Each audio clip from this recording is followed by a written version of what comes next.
bem? Parabéns por ter adquirido esse material. Nós hoje vamos conversar sobre como aprender melhor. Use a cabeça e vença o desafio. Ou, em outras palavras, como se tornar um profissional na arte de aprender. Porque a gente passa muito tempo da nossa vida estudando. Só que, infelizmente, nós não somos ensinados a como estudar, a como tomar nota em sala de aula, a como memorizar, a como se preparar para a prova, como fazer prova. E cada vez o mundo está ficando mais complexo. O volume de informação hoje dobra no mundo a cada 12 meses. Você imagina, a cada 12 meses nós nos tornamos obsoletos, porque dobra a quantidade de coisa que a gente tem que aprender.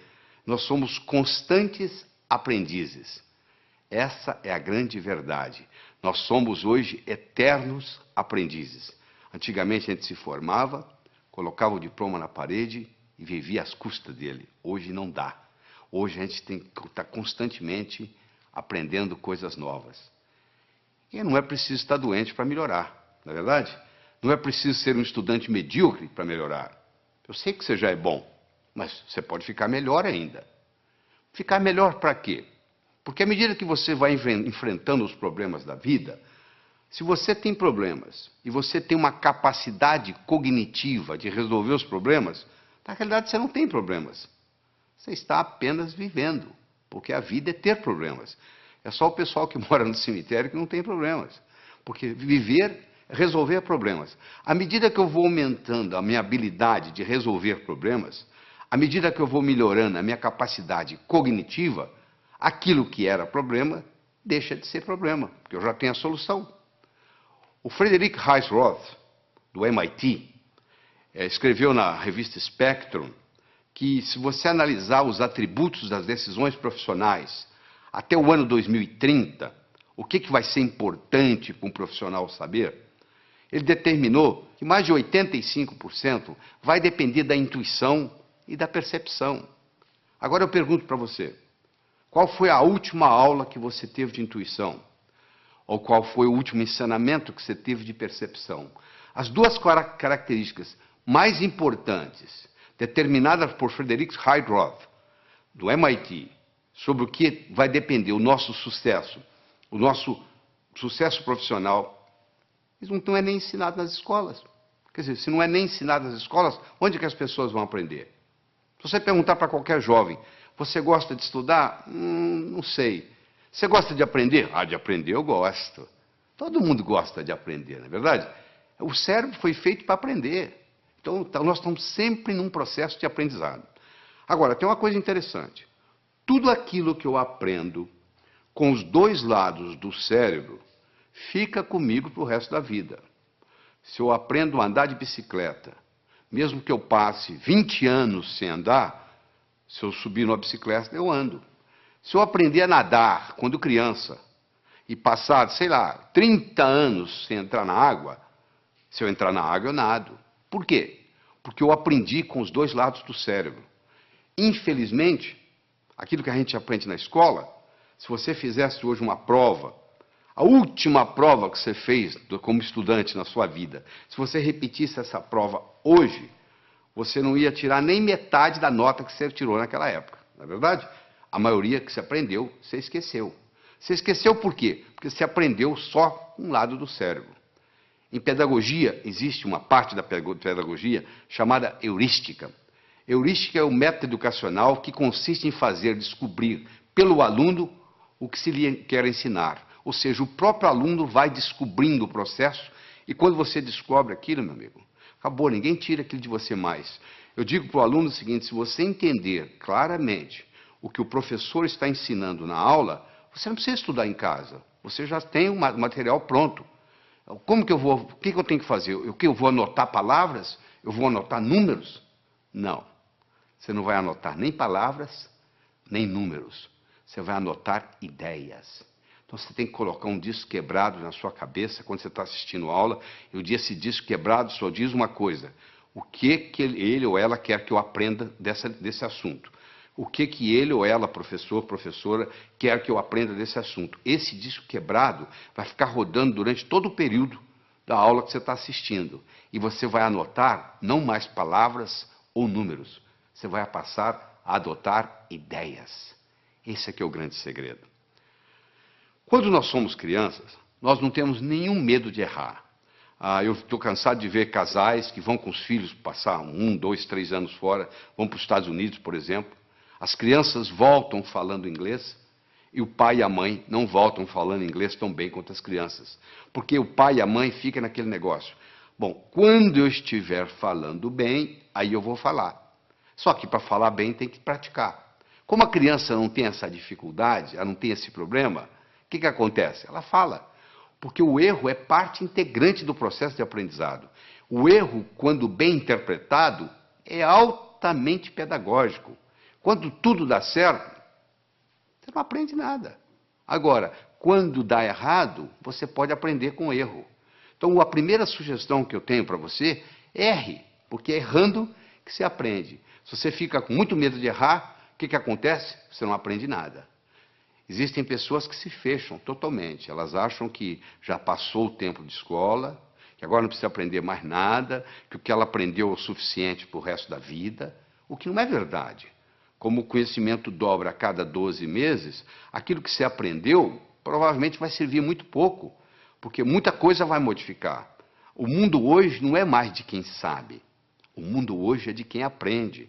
Porque quem sabe pode saber coisas que são obsoletas, que não servem mais. Muitas vezes o que atrapalha a gente não é o que a gente não sabe, é o que a gente sabe e que não funciona mais. E a gente aprende com o quê? A gente aprende com o cérebro. Então, se você me permite, eu vou ter uma conversa com você agora sobre a estrutura cerebral, sobre a anatomia e sobre a fisiologia cerebral. Nós temos, na realidade, dentro do nosso cérebro, dentro do nosso crânio, melhor dizendo, 3 cérebros. Nós temos o cérebro reptiliano porque nós herdamos dos répteis. Temos o cérebro neomamífero, que herdamos dos mamíferos. E temos a neocórtex, que é a parte característica dos primatas superiores, dos animais superiores, como faz parte o homem. O cérebro reptiliano é o cérebro que dá inteligência física. É o seu coração bater, é o seu pulmão respirar. Isso faz parte do cérebro reptiliano. É a temperatura do seu corpo. Tudo isso é cuidado pelo cérebro, é o cérebro físico. Já o cérebro emocional, também conhecido com o nome de sistema límbico, ele cuida das suas emoções. E, finalmente, o neocórtex cuida da parte da cognição, cuida da parte cognitiva dos primatas superiores, que é o homem. Então, nós temos um domínio sobre os outros 2, teoricamente. Porque, muitas vezes, o cérebro emocional toma conta. É aquele indivíduo tranquilo, que não reage a nada, e, de repente, num trânsito, num dia de movimento, num engarrafamento, ele sai do carro dele e mata alguém. Aí ele teve o que se chama um sequestro amigdaliano.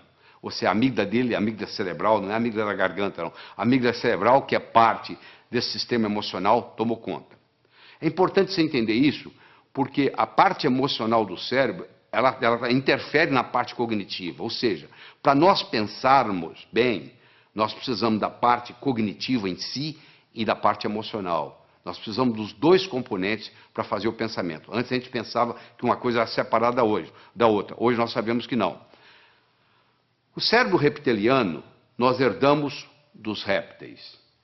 O réptil não tem emoção. Se você tiver um jacaré ou uma serpente como animal de estimação, se você ficar 15 dias fora de casa, ela não vai ficar com saudades. Você não vai chegar e ela vai banar o rabinho como o seu cachorro faz. O seu cachorro não. Se você tem um cachorro, ele já tem uma estrutura límbica. Esse vai sentir saudades. Esse vai ficar alegre na hora que você chega. E o neocórtex, teoricamente, é para controlar tudo isso aí. Teoricamente, para controlar. Às vezes não controla. Esse neocórtex ele se divide em 2 hemisférios. O hemisfério esquerdo, que é lógico, que é matemático, que é verbal, que é digital, e o hemisfério direito, que é analógico, que é visual, que é intuitivo. É mais ou menos assim, um passarinho para voar precisa de 2 asas. Uma parte é racional, a outra parte é emocional. Fizeram estudos em 1940 e pouco, até o Roger Spear, que fez o estudo, ganhou o Prêmio Nobel de Medicina, mostrando que se você seccionar uma estrutura chamada corpo caloso, que separa o hemisfério esquerdo do direito, você vê que eles têm essas funções totalmente diferentes. E quando cerrado, quando cortado o corpo caloso, eles começam a trabalhar de uma forma independente e, às vezes, muito problemática. Alguns dos pacientes comissurotomizados, chamava-se comissurotomia, essa cirurgia, um deles não conseguia sair de casa. Ele abotoava a camisa com a mão direita, desabotoava com a mão esquerda, abotoava com a mão direita, desabotoava com a mão esquerda. Porque um cérebro não coordenava com o outro. No cérebro está armazenada a nossa inteligência, que nos diferencia dos outros animais. O que é inteligência? Eu estou perguntando para você agora. O que você acha que é inteligência? Qual seria a sua definição de inteligência? Deixa eu lhe dar uma definição de trabalho. Inteligência é a habilidade em fazer distinções, fazendo visível o invisível e, com isso, podendo intervir. Se alguém estiver envenenando a minha água com arsênico e eu não sei, eu vou continuar tomando a água e posso morrer envenenado. Eu só vou parar de tomar a água se eu estiver consciente de que eu estou sendo envenenado. Ou seja, na hora que eu fiz a distinção que eu estava sendo envenenado, que eu parei de beber água. Aquele que pode ver o invisível pode fazer o impossível.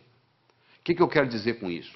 Se eu consigo ver algo que você não consegue, eu consigo fazer algo que você não consegue. Dá uma olhada nessa imagem que está aí na tela. O que é isso aí? Se você nunca leu um livro meu, se você não leu o meu livro Sucesso Não Ocorre Por Acaso, provavelmente você está vendo aí borrões de tinta. Eu vou dizer para você, tem mais que borrões de tinta aí. Aí tem uma vaca, aliás, uma novilha Nelore. Olha aí para você ver. Agora você viu, né? Sabe por que você viu? Porque eu lhe dei o referencial. Você está vendo as orelhas, os olhos, o focinho. Está aí a vaca. Agora que você viu, agora que você tem o referencial, agora eu posso tirar o referencial daí, eu vou tirar, continue olhando para os olhos da vaca. Olha que interessante, agora você consegue ver a vaca. Por que você consegue ver? Porque eu lhe dei um modelo antes de você olhar para a figura. Aí você olhou, você teve o referencial, e aí depois que você teve o referencial, você consegue ver independente do referencial. Ou seja, você ficou mais inteligente para ver essa figura. Você agora vai ver coisa que outros que não estão treinados não são capazes de ver. Howard Gardner, o professor de Harvard, que está lá há muitos anos, desenvolveu o conceito das inteligências múltiplas. Ele começou dizendo que havia pelo menos 7 inteligências, hoje ele já chega a 9.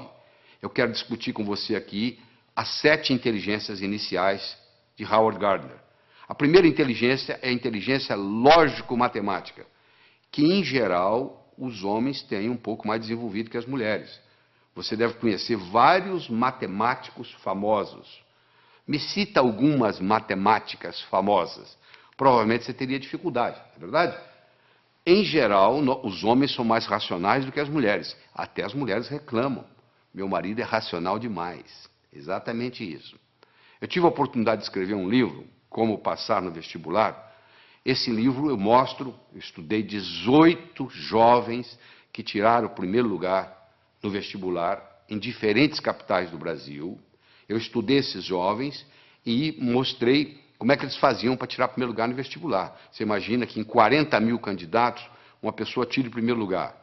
Essa pessoa, ela tem algo diferente. Você tem que analisar o que ela tem de especial, porque ela tem algo diferente. Então vamos analisar o que é. Existem várias características que eu vou ter a oportunidade de discutir com você aqui durante essa apresentação. Mas uma delas é que eles tinham uma inteligência lógico-matemática diferente. Ou seja, a capacidade de raciocínio era diferente. E a boa notícia é que nós podemos desenvolver a nossa capacidade lógico-matemática. Eu vou mostrar mais tarde como que isso é feito. Howard Gardner mostrou que a segunda inteligência que nós temos é a inteligência corporal. Um atleta, por exemplo, um atleta de Olimpíada, tem uma inteligência corporal superior à média. Os homens, em geral, têm uma inteligência corporal superior às mulheres. O recordista de 100 metros, hoje, não é uma mulher, é um homem. Ou seja, o homem tem uma força física maior, uma velocidade maior, uma estrutura óssea mais resistente, etc, etc, etc. Isso é uma inteligência corporal, que claro que pode ser melhorada se você tem os nutrientes apropriados para isso. Falando em nutrientes, já que nós estamos aqui como aprender melhor, eu quero fazer um comentário sobre o ômega 3. Está aí mostrando aí o livro famoso do Dr. Stoll, professor de Harvard, The Omega 3 Connection. Ele mostrando o seguinte, a importância do ômega 3 para o cérebro. Uma parte do nosso cérebro, aquela parte do sistema límbico, os neurônios, tem como principal nutriente o ácido graxo ômega 3. Infelizmente, na dieta ocidental, hoje nós temos 20 vezes mais ômega 6 do que ômega 3. E o ideal seria ter no máximo 3:1, e nós temos 20:1. E isso causa uma série de problemas, inclusive problemas de aprendizagem na escola. Muitos alunos têm problema de aprender na escola porque tem excesso de ômega 6 ou deficiência de ômega 3 no cérebro.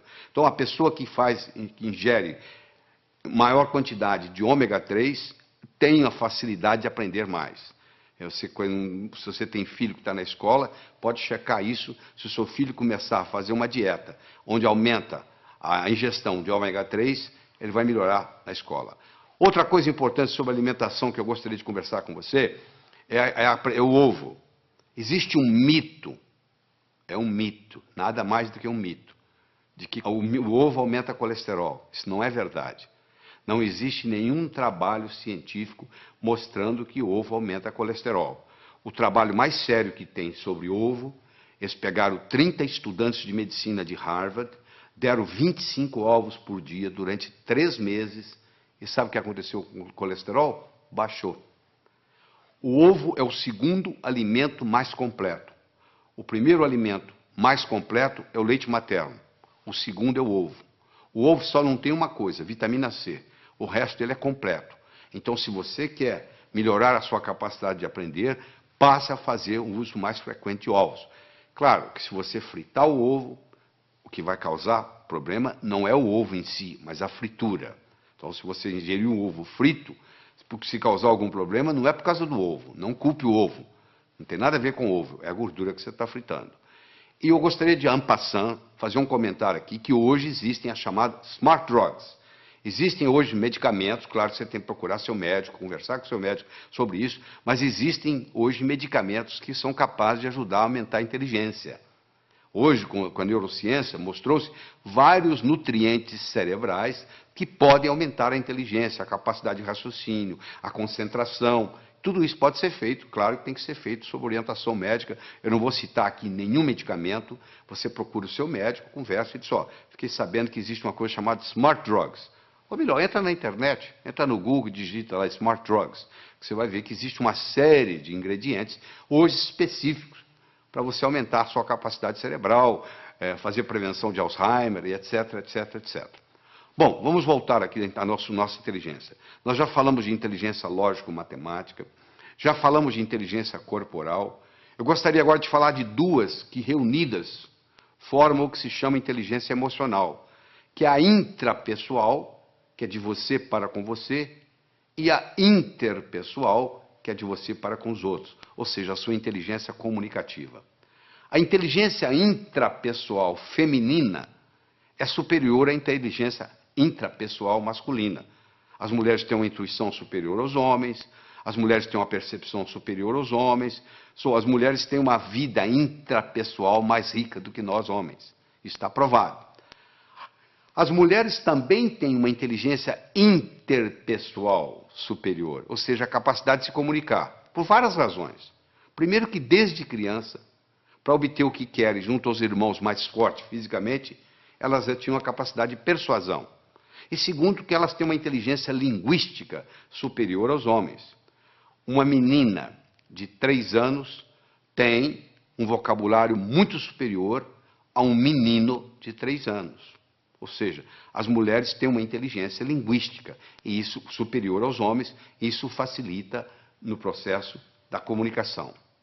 A próxima inteligência é a inteligência musical, que é mais ou menos equilibrada entre homem e mulher.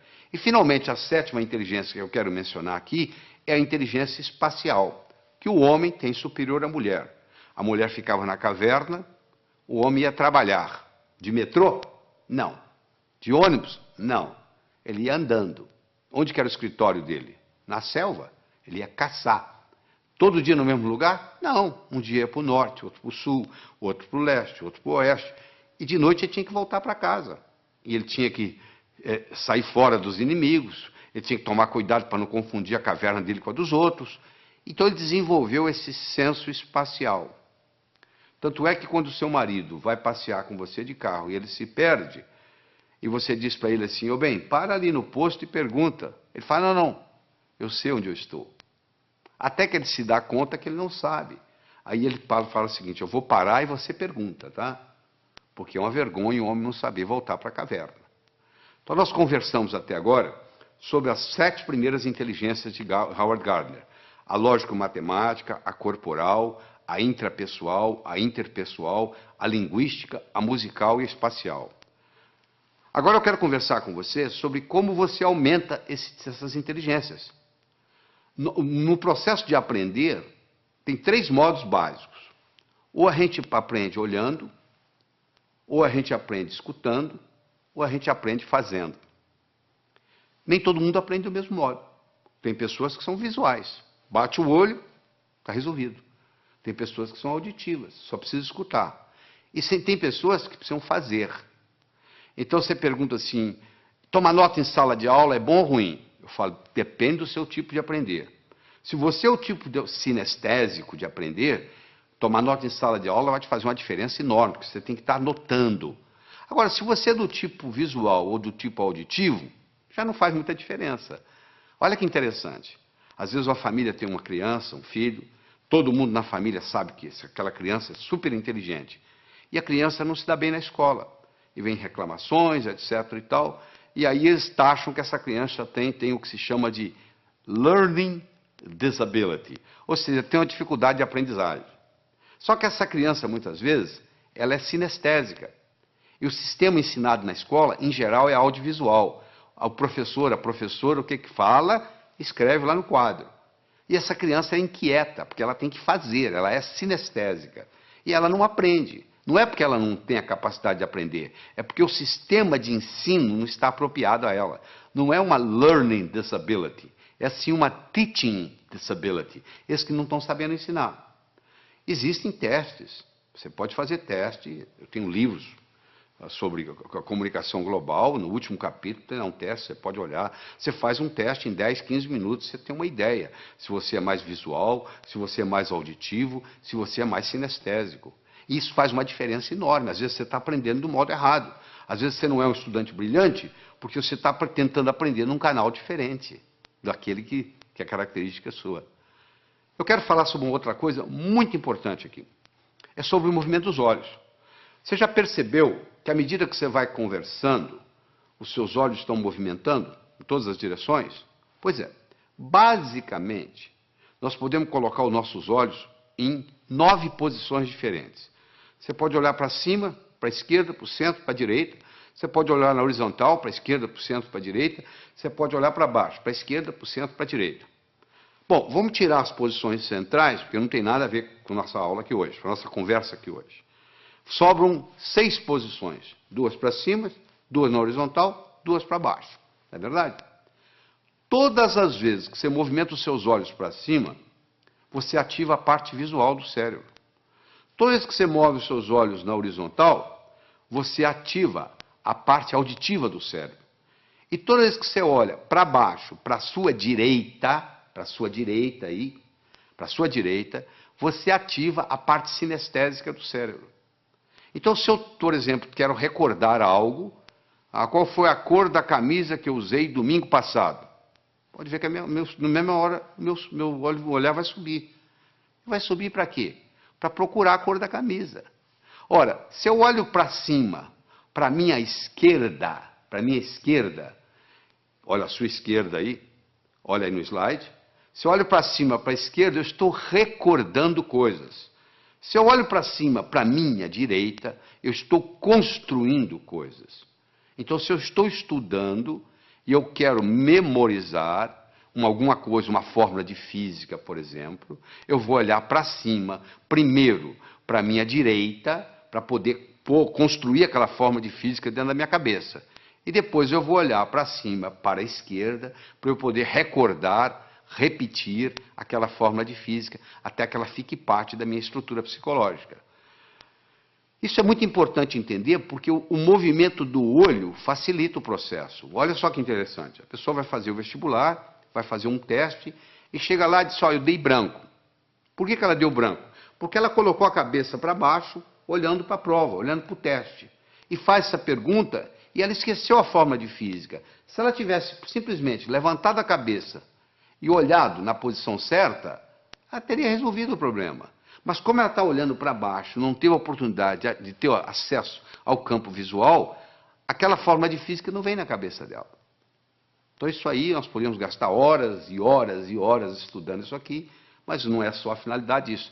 Mas eu quero que vocês entendam que diz que os olhos são as janelas da alma, eu diria também que os olhos são as janelas da mente. É interessante. Todos os estudos feitos até agora, em todos os países onde foi feito, não existe nenhuma correlação entre a nota que se tira na escola e o sucesso que se tem na vida. Em outras palavras, eu posso ter um estudante medíocre, que vai ser um grande empresário, ou eu posso ter um CDF, que não vai dar nada na vida. Não existe nenhuma correlação. É importante você pensar isso. Por que não existe uma correlação? O Dr. Rift fez isso nos Estados Unidos e provou que não havia nenhuma correlação, e outros repetiram esses estudos no mundo todo. Por que não existe? Porque talvez a escola esteja ensinando coisas que não têm muita aplicabilidade. Eu digo sempre o seguinte, às vezes o que cai na prova não cai na vida. Quer dizer, você estuda aquilo de uma forma para fazer na prova, e depois não tem nenhuma aplicabilidade na vida. O homem não constrói fora de si nada que não tenha dentro de si. Se eu não tiver um conhecimento pragmático para executar, às vezes o conhecimento que eu tenho ele é abstrato, ele é um conhecimento do pescoço para cima, ele não tem muito impacto na minha vida. Eu adoro uma analogia que eu faço, que é do indivíduo atravessando um cabo de aço de um prédio para o outro. O que precisa? 3 coisas. Eu preciso querer, se eu não quiser, eu não ando. Eu preciso saber, se eu não souber, eu vou cair. E eu preciso de cabo de aço. Eu posso querer, eu posso saber, mas se não houver cabo de aço, não tem jeito. Tem muita gente querendo ganhar dinheiro, sabe ganhar dinheiro, mas não surge a oportunidade. Então, o nosso desempenho, ele vai depender da nossa motivação, ele vai depender da nossa competência, ele vai depender da nossa oportunidade. A motivação é o querer, a competência é o saber, e a oportunidade, no caso aqui, é o cabo de aço. Então, você, para ser um bom estudante, você tem que estar motivado. Só motivado não adianta. Tem muita gente motivada, mas desmotiva logo, porque não tem a estratégia, não tem a competência de desenvolver o processo. Então, não tem um modelo. Então, deixa eu falar para você de modelo. Imagine que eu desse para você de presente agora uma pérola. Você não ia ficar segurando essa pérola na mão, você ia colocá-la no bolso, não é verdade? Daqui uma semana eu me encontro com você pela segunda vez, e lhe dou uma segunda pérola. De novo, você coloca ela no bolso. Daqui 15 dias eu vou lhe dar uma terceira pérola, você vai colocá-la no bolso. Daqui 6 meses eu vou me encontrar com você e vou perguntar assim, onde é que estão as pérolas que eu lhe dei?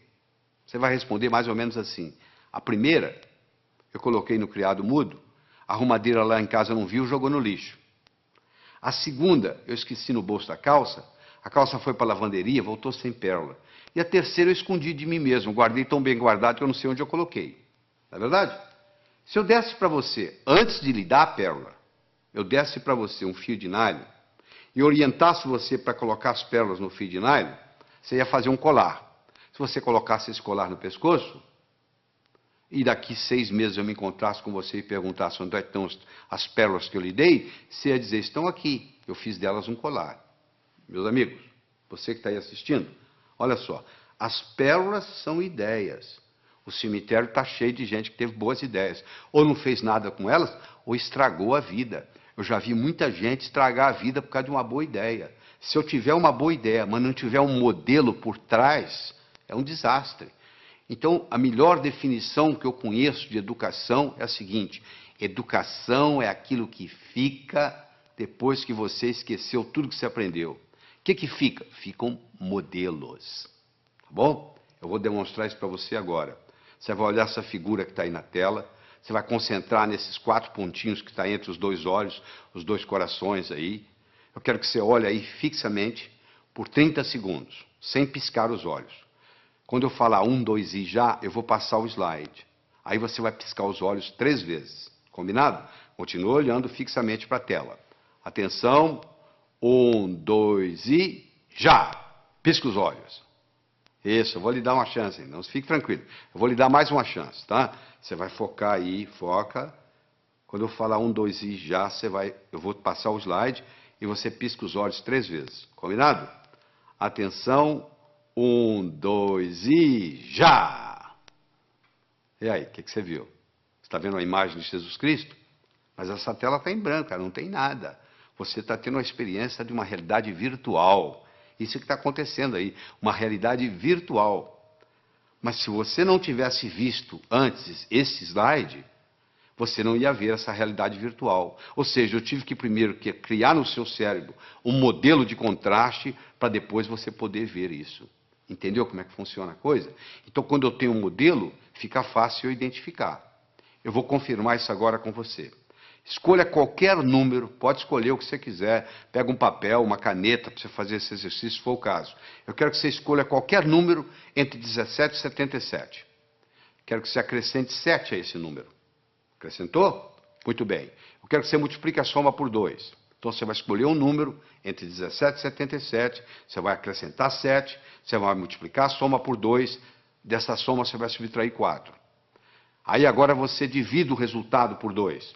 Então você escolheu o número, você acrescentou 7, você multiplicou a soma por 2, você subtraiu 4 e você dividiu o resultado por 2. Agora você subtrai o número original. Subtraiu? Pois é, você sabe qual é o resultado? Não precisa falar não que eu já sei. 5.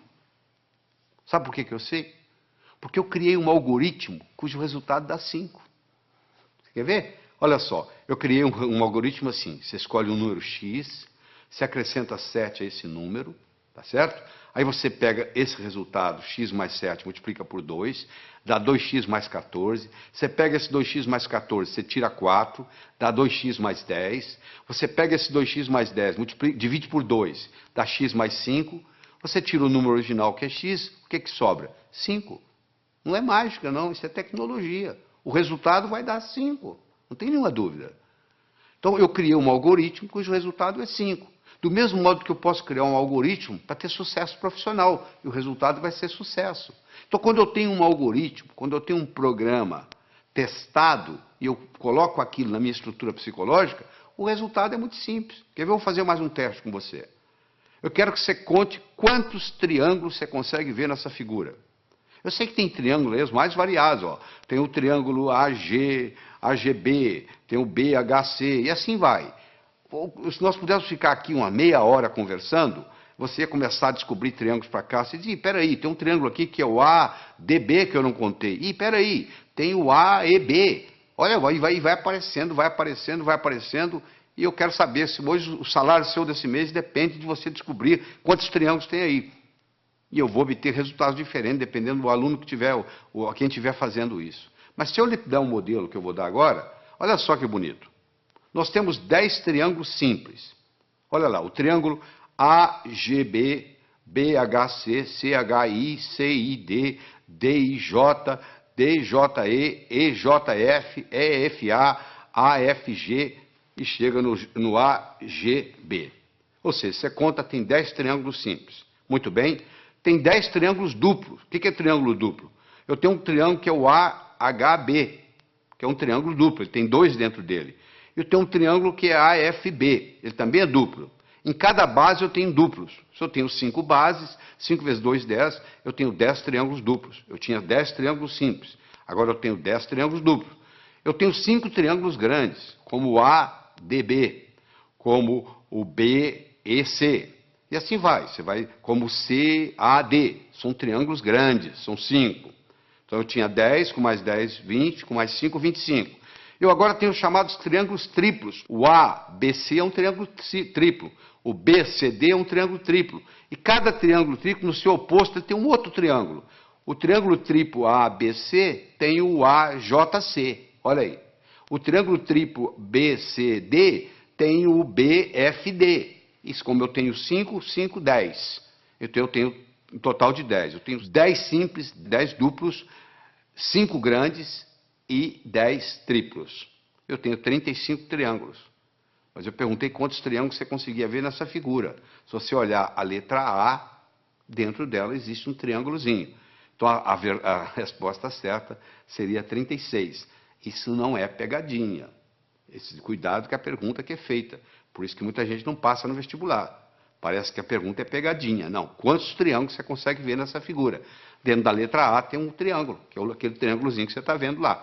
Então o total seria aí 36. Agora que você aprendeu a contar os triângulos simples, os duplos, os triplos, os grandes e o que está nas letras, pronto, agora você criou um modelo de como contar triângulos. A sua inteligência para contar triângulos aumentou. Você deve estar perguntando, mas o que isso tem a ver? O que eu vou fazer na vida se eu aumentei minha inteligência para contar triângulos? Não, eu estou dando um exemplo. Do mesmo modo que você aumentou a sua capacidade de contar triângulos, se eu lhe der modelos outros, que nós vamos estar dando aqui durante essa apresentação, isso vai melhorar tremendamente o seu estudo. Eu mencionei que eu escrevi um livro chamado Como Passar no Vestibular. Esse livro foi fruto de um trabalho onde eu trouxe a São Paulo 18 jovens que tiraram o primeiro lugar no vestibular em diferentes capitais do Brasil. Eu trouxe 19 professores de cursinho, com pelo menos 15 anos ensinando gente a passar no vestibular, e vários vestibulandos, primeiro aluno de turma de grandes cursinhos em São Paulo. Durante 12 horas, nós respondemos apenas uma pergunta. O que faz um jovem passar em primeiro lugar no vestibular? E depois de toda essa análise, nós descobrimos 3 coisas básicas que existem em todos os que passam em primeiro lugar. Primeiro é a autoconfiança. Só a autoconfiança não faz você passar no vestibular. Sem autoconfiança, você não passa no vestibular. Então, nós vamos ensinar a desenvolver a autoconfiança. Isso é importante. Aquele branco que dá na prova, muitas vezes, é falta de autoconfiança. Então, a autoconfiança é fundamental. Todos esses jovens que passaram em primeiro lugar no vestibular tinham confiança de que iam passar no vestibular. Essa é a primeira coisa. Segundo, todos eles tinham motivação para estudar. O vestibular não era um obstáculo, era uma etapa. Porque a visão deles estava lá na frente. O que eles iam fazer depois de formado? Eles já estavam pensando lá na frente. E aquele vestibular era nada mais, nada menos do que uma etapa, e não um obstáculo. E todos esses 18 jovens que tiraram o primeiro lugar, eles tinham estratégia em tomar nota em sala de aula, estratégia em se preparar para a prova, estratégia em fazer prova, estratégia em estudar em casa, tudo isso, estratégia em ler, estratégia em memorizar, todos eles, sem exceção, usavam mnemônicos, usavam processo de memorização, provando que todos nós temos uma ótima memória. Às vezes nós não sabemos usar essa memória. A Helen Keller, que, como você sabe, era surda, era cega, e etc, etc, etc, e acabou sendo uma grande escritora, eu recomendo você ler a biografia de Helen Keller, que é fabulosa, ela tinha uma frase famosa que ela dizia assim: jamais alguém concordará em rastejar se sentir um impulso para voar. Todo ser humano tem um impulso para crescer, faz parte do espírito humano. A pessoa nunca chega e fala, eu quero piorar. Todo mundo está querendo melhorar, não é verdade? Você, eu, todos nós estamos querendo melhorar. Agora, que infelizmente, uma pequena minoria consegue isso, que a maioria navega na vida, a deriva. Por quê? Porque lá na escola, o professor não soube ensinar a pessoa como estudar. Porque já que você vai estudar tantos anos, já que você vai depender de tudo isso, da leitura, tanto tempo, nós brasileiros lemos numa velocidade muito lenta. Nós temos um problema muito grande com leitura. E eu vou ter a oportunidade de discutir isso aqui com você. Mas deixa eu começar a desenvolver com você a inteligência lógico-matemática. Então eu tenho um probleminha aí, olha que bonito. 9 executivos se encontram para a discussão de um projeto. Antes da reunião se iniciar, eles se cumprimentam, cada um apertando a mão de todos os outros. Eu quero saber quantos apertos de mão ocorreram. Esse é um problema simples que já caiu no vestibular. É uma coisa simples. Você tem 9 executivos, cada um vai apertar a mão do outro, e eu quero saber quantos apertos de mão. Por onde você começa? Bom, então vamos ver? Coloque-se lá dentro. Você é um deles. Ora, se são 9, você é um dos 9. Você não vai apertar a mão de você mesmo. Você vai apertar a mão de 8. Não é verdade? Ora, se você vai apertar a mão de 8, cada um vai apertar a mão de 8. Ora, se são 9, cada um apertando a mão de 8, 9 vezes 8, 72. Só que quando eu aperto a sua mão, você aperta a minha. Então eu tenho que dividir isso por 2. São 36 apertos de mão. Ah, que beleza, quer dizer que é assim? E se fosse 8? Vamos pegar 8 executivos. Bom, se são 8 executivos, cada um não vai apertar a própria mão, ou seja, vai apertar a mão de 7. Cada um dos 8 vai apertar 7 mãos. 8 vezes 7, 56. Dividido por 2 dá 28. Ah, e se fossem 6 executivos? 6 vezes 5, 30. Não é verdade? Dividido por 2, 15. 15 apertos. Olha que bacana, aí eu chego a um algoritmo, que eu tenho que multiplicar o número de executivos vezes o número de executivos menos 1, dividido por 2. Se eu tivesse 10 executivos, você me responde agora, quantos apertos de mão? 10 vezes 9, 90, dividido por 2, 45. 45. Quanto tempo você gastou para fazer isso? 1 segundo. Por que você gastou 1 segundo? Porque eu criei no seu cérebro um algoritmo. De repente, nesse assunto, você ficou mais inteligente. Se eu começo a criar algoritmos básicos para você, esses algoritmos básicos vão criando, vão aumentando a nossa inteligência lógico-matemática. Eu disse no começo, e vou repetir, que inteligência é coisa que se aprende, é coisa que se adquire. Só 15% da nossa inteligência é herdada. 85% é adquirida. Em qualquer fase, em qualquer idade, em qualquer profissão, nós podemos melhorar a nossa inteligência. Essa é que é a boa notícia que eu tenho aqui para todos nós. Fundamental. Você acabou de aprender e agora. Quer dizer, quando você encarar um problema desse, 9 executivos, 10, 11, 12, 8, 7, agora que você tem um algoritmo, ficou relativamente simples. Deixa eu conversar um pouquinho sobre a autoconfiança.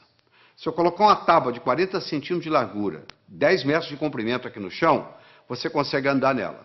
Essa mesma tábua colocada entre 2 postes, já não é a mesma coisa. Você vai lá e treme na base e não anda. Fazer a prova sozinho em casa é uma coisa. Fazê-la no dia do teste, no dia do concurso, no dia do vestibular, é outra coisa muito diferente. É mais ou menos assim, em casa eu estou andando com a tábua no solo. E lá no dia eu estou andando com a tábua lá em cima. Então tem muita gente que se assusta, porque quando chega na hora do teste, chega na hora da prova, chega na hora do vestibular, chega na hora do concurso público, treme na base. Porque é como se estivesse andando na tábua lá em cima. Então essa parte é muito importante. No atletismo é a mesma coisa. Às vezes o jogador perde o jogo, às vezes o time perde o jogo porque o jogador não tem autoconfiança. Ele teve uma briga com a namorada, entra em campo psicologicamente mal, cai o nível de rendimento, faz uma besteira, e ali começa aquela história, e dali para frente você já viu o que acontece. Então é muito importante nós entendermos esse aspecto. Deixa eu dar só um exemplozinho. Vamos imaginar que você gosta de futebol, tá? Que você está domingo à tarde assistindo uma partida de futebol. E o seu time, fizeram um pênalti contra o seu time, e o atacante principal do seu time vai bater o pênalti. E ele bate o pênalti, só que a bola pega na trave. Se você observar esse atacante, nos próximos 10 minutos, ele joga mal. Por que ele joga mal? Porque ele fica ruminando aquilo. Poxa, eu perdi uma oportunidade de fazer meu time ganhar. Poxa, perdi o pênalti. Então, até ele se recuperar daquilo, leva um tempo. Imagina você está fazendo uma prova de 80 perguntas. Você tem 4 horas para terminar a prova. Você encara o primeiro problema. Você fica 7, 8 minutos no problema e não consegue resolver. Sabe como é que a sua autoestima faz? Vai lá no pé. Pronto, a sua autoconfiança acabou. O resto da prova você já não tem o mesmo desempenho mental. Olha que interessante. Para fazer prova existe estratégia. Você quer estratégia? Você lembra quando você era criança, você jogava vareta? Soltava as varetas na mesa? Qual que você pegava primeiro? A mais fácil. E depois? A mais fácil. E depois? A mais fácil. Você não ia buscando a mais fácil? Então, na prova é a mesma coisa. Você tem que pegar a prova e dividir ela em questões A, B e C. A são aquelas perguntas que você sabe responder. B são aquelas que você sabe responder, mas que vai dar um pouco de trabalho. E C são aquelas que você não sabe se vai responder. Você responde às A's, marca as B's e pula as C's. Aí quando você terminar as A's, você já fez bastante ponto, a sua autoestima já está elevada, você vai e resolve as B's. Se sobrar tempo, você vai encarar as C's. E se não der, você então entra com a estratégia de chutar. Você entendeu? Mas é uma estratégia simples, é a estratégia de jogar vareta. Mas uma pessoa que não tem essa estratégia simples na cabeça, Ela encara uma prova, um concurso, ela pensa que tem que responder na ordem, 1, 2, 3, 4, 5, 6. Por azar, ela pega uma pergunta que é difícil para ela, que ela não sabe a resposta, e ela perde ali 6, 7, 8 minutos e sai dali desanimada, já a autoestima já lá embaixo. Olha o impacto que tem. Uma explicação simples dessa, olha a contribuição que faz para você, olha a diferença que isso faz. Vamos continuar no nosso processo lógico-matemático? Então eu tenho mais um probleminha para você. Olha aí. Um comerciante comprou uma cadeira por $70. Vendeu-a logo em seguida por 80. Comprou de volta a mesma cadeira por 90 e vendeu-a novamente por 100. Quanto foi o lucro dele nessa transação? Então ele comprou a cadeira por 70, vendeu por 80. Comprou a mesma cadeira por 90, vendeu por 100. Eu agora vou dar um tempinho para você. Você vai ter que me responder aí o que você acha. Quanto que ele ganhou ou perdeu nessa transação. Primeiro você vai decidir se ele ganhou ou se ele perdeu. E quanto foi? Ele comprou por 70, vendeu por 80, comprou a mesma cadeira por 90, vendeu por 100. Ele ganhou ou perdeu? Bom, eu faço isso nos meus cursos e eu obtenho 3 tipos de resposta. Que ele ganhou 10, que ele não ganhou nada e que ele ganhou 20. Então, se tem 3 respostas para o mesmo problema de matemática, uma está certa e 2 estão erradas. Então, tem alguém errando. Eu não sei qual o seu raciocínio no momento. Seja ele qual for, eu vou consertá-lo, não se preocupe. Mas você tem que fazer isso junto comigo aqui agora. Eu vou voltar no slide para você garantir que você está me acompanhando. Um comerciante comprou uma cadeira por 70, vendeu logo em seguida por 80. Comprou de volta por 90 e vendeu novamente por 100. Qual foi o lucro dele nessa transação? Então você vai ter que decidir se é o 1, se é o 2, se é o 3. Se ele ganhou 10, se ele não ganhou nada ou se ele ganhou 20. Se você acha que ele ganhou 10, você fez um tipo de raciocínio que está exposto aí no slide para você ler em detalhes. Você raciocinou de um modo que o seu resultado foi 10. Você acompanha aí o raciocínio na tela aí, foi o raciocínio que você fez.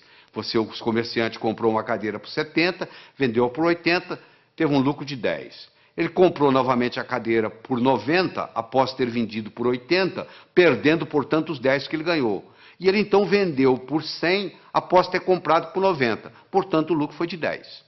Esse é o raciocínio de quem acha que é 10. Tem gente que pensa diferente, tem gente que pensa que não houve lucro. Ele pensa que se ele vendeu por 80, após ter comprado por 70, ele ganhou 10. Ele então perdeu 20, comprando-a de volta pelos 90, que originalmente ele tinha comprado por 70, ele perdeu 20. Ele então ganha 10 vendendo por 100, e, portanto, ele chega à conclusão que ele não ganhou nada. Então esse é o que diz que ele não ganhou nada. E tem aquele seguinte, olha só. Se ele comprou a cadeira por 70 na primeira vez e comprou por 90 na segunda, ele desembolsou 160 no total, não foi?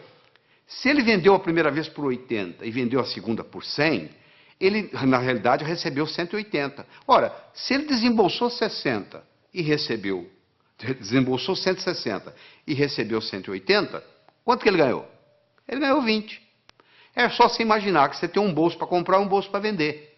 O que sai e o que entra. Olha que interessante, se eu tivesse dito para você assim, um comerciante comprou uma cadeira por 70, vendeu por 80. No mesmo dia ele comprou um relógio por 90, vendeu por 100. Quanto que ele ganhou? Você não teria nenhum problema em responder. Ele ganhou 10 da cadeira, ganhou 10 do relógio, ganhou 20.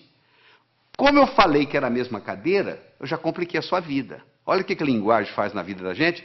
A linguagem pode facilitar o nosso processo ou pode complicar o nosso processo. Você acabou se complicando apenas por um processo linguístico. Isso é um problema de vestibular, caiu em vestibular já justamente confundindo, parecendo uma pegadinha. Na realidade não é pegadinha. Isso aí é para mostrar o raciocínio e mostrar a influência que tem. Então uma pessoa pode muito bem melhorar sua capacidade de raciocínio. Eu tenho aqui 4 pilares do raciocínio. Um eu chamo de passo a passo, o outro eu chamo de visualização, o outro eu chamo de reformulação e o outro eu chamo de exclusão. Esses são os 4 pilares. Quando eu ensino para a pessoa a trabalhar com esses 4 pilares, essa pessoa automaticamente melhora a sua inteligência lógico-matemática. Então vamos fazer o seguinte, vamos começar com passo a passo. Eu tenho as seguintes cores. Eu gosto do laranja mais do que eu gosto do vermelho. Eu gosto do verde menos do que eu gosto do azul. Eu gosto do azul menos do que eu gosto do anil. Eu gosto do vermelho menos do que eu gosto do violeta. Eu gosto do verde mais do que eu gosto do amarelo. Eu gosto do violeta mais do que eu gosto do anil. E eu gosto do laranja menos do que eu gosto do amarelo. Qual é a minha cor favorita? Olha que eu tenho aqui só 7 cores. Imagine se eu tivesse 70 e fizesse esse raciocínio. Olha onde que você chegaria. Você pode começar a trabalhar nisso aí, se você vai ficar, tem gente que leva meia hora, 1 hora e não consegue chegar à conclusão, porque não pegou o modelo ainda. Eu vou lhe ensinar o modelo, você vai resolver isso em 10 segundos. Porque é muito simples, olha como é que o modelo é simples. A primeira está escrita assim, eu gosto do laranja mais do que do vermelho. Então laranja passa a ser a minha cor favorita. Eu vou procurar onde é que tem laranja. Vai lá no 7 tem laranja. Lá está dizendo que eu gosto mais do amarelo do que do laranja. O amarelo passa a ser a minha cor favorita. Eu vou procurar onde tem amarelo. Eu vou lá no 5, tem amarelo. Eu gosto do verde mais do que do amarelo. O verde passou a ser a minha cor favorita. Vai lá no 2, onde está o verde. Olha lá. Eu gosto do verde menos do que do azul. O azul passou a ser a minha cor favorita. Eu vou onde tem azul. Eu vou lá no 3, tem azul. Eu gosto do azul menos do que eu gosto do anil. Anil passou a ser a minha cor favorita. Eu vou lá no 6, olha lá. Eu gosto de violeta mais do que eu gosto de anil. Violeta passou a ser a minha cor favorita. Eu vou lá no 4, onde tem violeta, e confirmo. O violeta gosto mais do que o vermelho. Com a conclusão que eu cheguei, a minha cor favorita é o violeta. Olha que bacana. Na hora que eu criei esse esquema, pronto, agora ficou fácil. Eu tenho um modelo, sabe por quê? Eu aprendi a pensar passo a passo. Esse é um jeito, é aprender a pensar passo a passo. Você já deve ter aprendido o teorema de Pitágoras, né? O quadrado da hipotenusa é igual à soma dos quadrados dos catetos. Se a minha hipotenusa é 5, que no caso aí é o A, o quadrado de um dos catetos é 4, 4 vezes 4, 16, do outro é 3, 3 vezes 3, 9, 16 e 9, 25, o quadrado de 5 é 25. Não é isso? E daí? O que eu vou fazer com esse... O quadrado da hipotenusa é igual à soma dos quadrados dos catetos. O que isso vai ter, a aplicabilidade que isso vai ter na minha vida? Olha aí na figura. Você está vendo aí, ó? Está aí a hipotenusa, que são 25 quadrados. Um cateto, que é o B, é 4, dá 16 quadrados. O outro é 3, dá 9. 16 e 9, 25. Se eu estou numa arquitetura, numa construção, eu quero construir 2 salões que correspondem a um terceiro. Olha aí, se eu uso isso aí, está resolvido o problema. Olha a aplicabilidade que isso tem. Agora que você visualizou, você entendeu a aplicabilidade, agora você tem motivação para aprender. Então, uma coisa é o passo a passo, outra coisa é a visualização. O terceiro pilar do pensamento é a reformulação. Quanto que é 2/3 de uma metade? Você sabe? 2/3 de uma metade. Metade de 2/3 é 1/3. Então, você reformulou, mudou a ordem e resolveu. Às vezes você não resolve o problema porque você não está sabendo reformulá-lo. Você reformulou, você está numa prova, reformula o problema. Às vezes você não resolve daquele jeito. Você tem dificuldade em dizer quanto é 2/3 de uma metade, mas você não tem dificuldade em dizer quanto que é metade de 2/3. Falou? E, finalmente, nós vamos conversar sobre o pilar da exclusão. Eu tenho aqui um probleminha muito simples. Você vai pegar os números 1, 2, 3, 4, 5, 6, 7, 8, 9. Vai colocar nesses 9 quadrados que estão aí. De tal forma que, se eu somar na horizontal, somar na vertical ou somar na diagonal, tem que dar 15. Não interessa como eu somar, tem que dar 15. Bom, poxa, complicado? Não, não é complicado. Quer ver como é simples? Primeiro, qual que é o quadrado mais importante? O do meio. Porque ele participa da vertical, ele participa da horizontal, ele participa da diagonal. Ele é o que mais participa de tudo. Então, se eu resolver esse problema aí, eu resolvo praticamente 90% do problema. Qual o número que eu vou colocar aí? Eu não posso colocar o 1. Porque se eu colocar o 1, vai ter um lugar que vai ter 2, 1 e 2, 3, para 15, 12. Eu não tenho 12. Eu não posso colocar o 1, não posso colocar o 2, porque o 2 também vai ter um lugar que tem 1.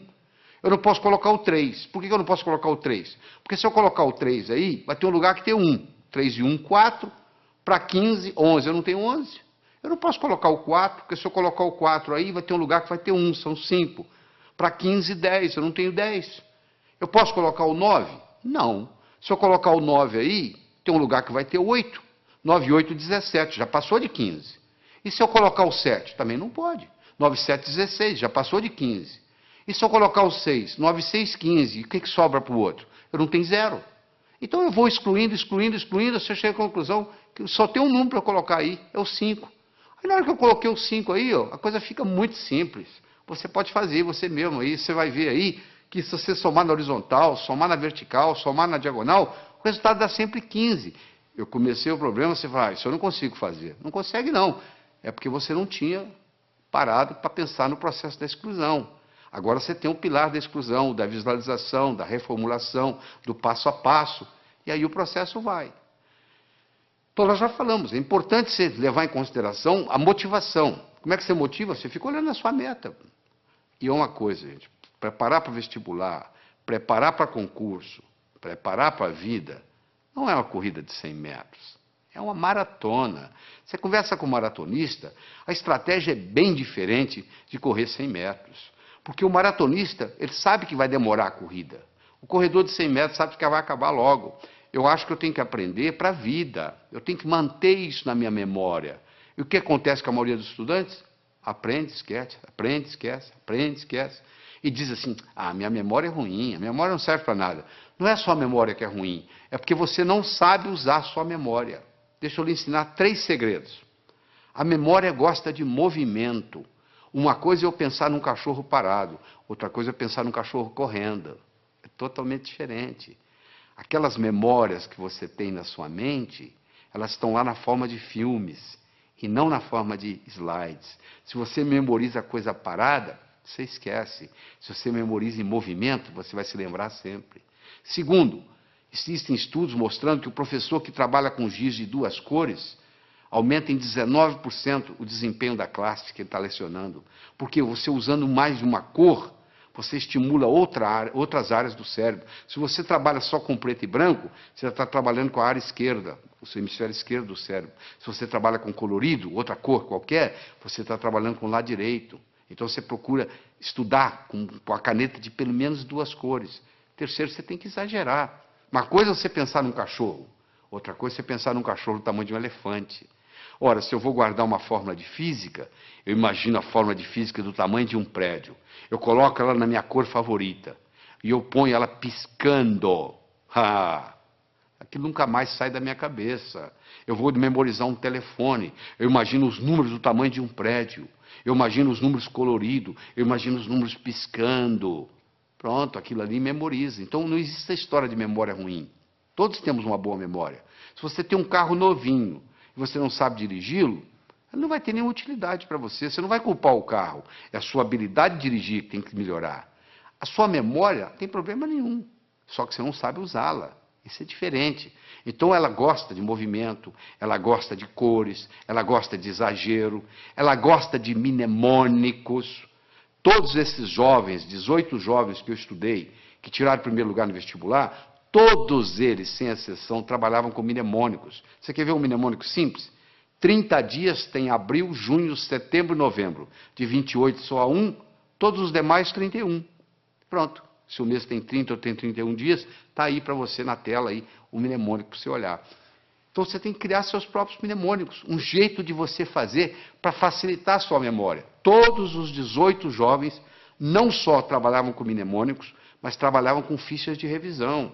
Eles faziam verdadeiros baralhos, baralho de física, baralho de química, baralho de biologia, e eles iam colocando aquilo ali, toda noite antes de dormir, eles faziam uma revisão.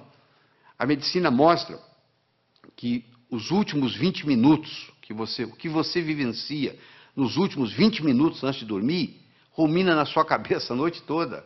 Se você estuda o dia inteiro, vai assistir televisão e vai para a cama, o que vai ruminar não é o que você estudou durante o dia, é a televisão que você assistiu. Então você estuda o dia todo, assista a sua televisão merecidamente, volta à mesa de estudos, estuda mais 10, 15 minutos, aí você vai para a cama, aí você vai passar no concurso, você vai passar no vestibular, porque você está ruminando a noite toda aqueles 15 minutos de revisão, e aí vem a hora da revisão. Você tem que ter como se fosse você vai ter que ter um fichário, como se fosse um baralho mesmo, um baralho de física, um baralho de química, um baralho de biologia, e você passa o olho ali, vai passando o olho. Repetição é a mãe do aprendizado, não é verdade? Como é que você aprendeu a andar? Você levantou, caiu, levantou, caiu, levantou, caiu, até que um dia você andou. Então é muito importante você entender isso.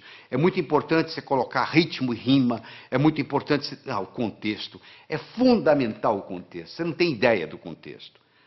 O contexto é assim, quer ver? Onde é que eu coloquei a chave? Onde é que eu coloquei aquela chave? Você não consegue se lembrar. Aí, de repente, você entra naquele quarto. Coloquei ali. Porque você entrou no contexto onde estava a chave. Ora, se eu estou lá na prova, eu estou tentando lembrar aquela fórmula de física, eu não consigo lembrar a fórmula de física, não consigo me lembrar, aí eu fecho os olhos, me transporto para a minha mesa de estudos, lá onde eu estudei aquela fórmula, de repente vem na cabeça. Isso é um truque espetacular para a memória. E outra coisa importante é a respiração ajudando na memorização. Nós desenvolvemos uma respiração que eu digo assim, inspire em 4, segure em 4, solte em 4. Por quê? Porque naquela posição que você fica para estudar ou para fazer prova, depois de um certo tempo, o oxigênio no seu cérebro começa a cair. E você sabe que o cérebro ele exige oxigênio e glicose para funcionar. São os dois combustíveis que o cérebro usa. Faltou oxigênio, o desempenho não é o mesmo. Faltou glicose, o desempenho não é o mesmo. Eu recomendo para as pessoas que vão fazer concurso, vão fazer vestibular, levar no bolso umas 3 ou 4 barrinhas de chocolate. A cada 40, 50 minutos dá uma parada, respira em 4, segura em 4, solta em 4, 4 vezes, reoxigena o cérebro, come a barrinha de chocolate, absorve a glicose, aí você abasteceu de novo para mais 40, 50 minutos. Isso faz a diferença, às vezes, entre passar e ter que fazer o cursinho no ano que vem, novamente. Deixa eu falar um pouquinho sobre leitura. 80% ou mais daquilo que você vai aprender na sua vida, você vai aprender através da leitura. Nós temos 3 tipos de leitura. Você faz a leitura do prazer, a leitura crítica e a leitura específica. Você vai procurar uma coisa específica e vai lá e pesquisa. O problema é que nós, brasileiros, temos uns vícios muito grandes com a leitura. Nós temos problema com a velocidade da leitura, temos problema com a compreensão e temos problema com a memorização. Essas 3 coisas estão juntas: velocidade, compreensão e memorização daquilo que lemos. Então, deixa eu mostrar uma coisa. Primeiro, a gente aprende a ler palavra por palavra, não é verdade? Nós aprendemos a ler palavra por palavra e aprendemos a ler em voz alta. Aí nós começamos a ler em voz alta e os nossos pais dizem assim, não, para, você já leu bastante, lê agora em voz baixa. Só que você diminui o som, mas continua lendo com a garganta. Esse fenômeno recebe o nome de subvocalização. Só que a nossa garganta não permite falar mais do que 180, 190 palavras por minuto. Se você lê com a garganta, e a maioria lê, porque se você colocar uma pessoa lendo em silêncio e colocar um eletrodo aqui na área da laringe, você vai perceber que à medida que ela vai lendo, ela vai ativando a laringe. Se você tem esse vício de subvocalização, você está limitado a 190 palavras por minuto. Olha que interessante. O nosso cérebro chega a pensar 1000 palavras por minuto. Se a nossa garganta só trabalha com 190 palavras por minuto, ou seja, se eu sou limitado a ler 190 palavras por minuto, e o meu cérebro é capaz de pensar 1000, eu passo a maior parte do tempo fazendo o quê? Divagando. Eu fico desatento. Por incrível que pareça, quando eu aumento a velocidade de leitura, eu aumento a minha capacidade de concentração. Existe um outro vício na leitura, que é o chamado de regressão. O meu olho está sempre voltando, está sempre voltando, está sempre voltando, e eu perco um tempo danado nisso. Esses processos, então, o palavra por palavra, o subvocalização, a regressão, são problemas que prejudicam intensamente a nossa velocidade de leitura. Então, eu vou recomendar a você aqui, para você pegar o jeito. É como andar de bicicleta, você tem que colocar a rodinha primeiro, você vai virar o livro de cabeça para baixo, e você vai ler com as mãos, usando a mão como orientação, e ler de cabeça para baixo. Só para você pegar o jeito, você pegar a mecânica, e no pegar a mecânica que faz uma diferença. E de vez em quando existe um exercício muito interessante, que se você esfregar uma mão na outra, esfregar até esquentar, faz aí você que está me assistindo, faz aí, vai, até esquentar, aí você coloca em cima dos olhos, na mesma hora você descansa o globo ocular. Faz isso umas 2 ou 3 vezes, que vai fazer uma diferença enorme na sua leitura. Outra coisa importante. Anote, não palavras, nem números. Anote ideias. E como é que você anota ideias? Com aquele disquinho quebrado que eu ensinei. O que estão querendo que eu aprenda desse material? O que estão querendo que aprenda desse material? Use mapas mentais. O que é mapa mental? É desenvolvido por um psicólogo britânico, Tony Buzan. Ele vai às escolas britânicas, pega o último aluno da sala, em 2 meses ele faz ser primeiro colocado, ele já fez isso várias vezes, provando que funciona. Ele mostra que o modo de você anotar usando um mapeamento mental, chamado mind map, O mapa mental é o modo como o cérebro aprende. Isso alavanca tremendamente. Você dá uma olhada aí no slide que eu estou projetando, você vai ver como é que é o mapa mental. Entra na internet, faz uma pesquisa de mind map, ou um mapeamento mental, e você vai aprender a fazer esse processo como se fossem árvores com seus galhos. É importante você fazer ficha de revisão, fundamental. Às vezes uma ficha de revisão, você pode colocar tudo que você precisa, todo o conhecimento, naquela ficha de revisão. E só de você bater o olho ali, aquilo vai reforçando, vai reforçando, vai reforçando, e geralmente você faz isso antes de dormir. Repetição é a mãe do aprendizado. Você aprendeu a andar como? Levantou, caiu, levantou, caiu, levantou, caiu, até que um dia você andou. Outra coisa importante, o aprendizado é mais eficaz quando ele é divertido. Você tem que se divertir. Você não pode estudar de mau humor. Você tem que substituir suas anotações lineares por mapas mentais. Você tem que procurar trabalhar com pelo menos 2 cores diferentes. Você tem que associar sempre a teoria à prática. Você tem que fazer períodos de estudo de no máximo 50 minutos, com mais ou menos 12 minutos de descanso. Depois de 50 minutos, o rendimento cerebral cai tremendamente. Você continua a aprender, mas não retém. Faça resumo de ideias em fichas de revisão e revise-as diariamente. Todo esse processo está aí, ó. É você aprender a aprender. Isso é que é importante. É aprender a aprender. Isso é que interessa.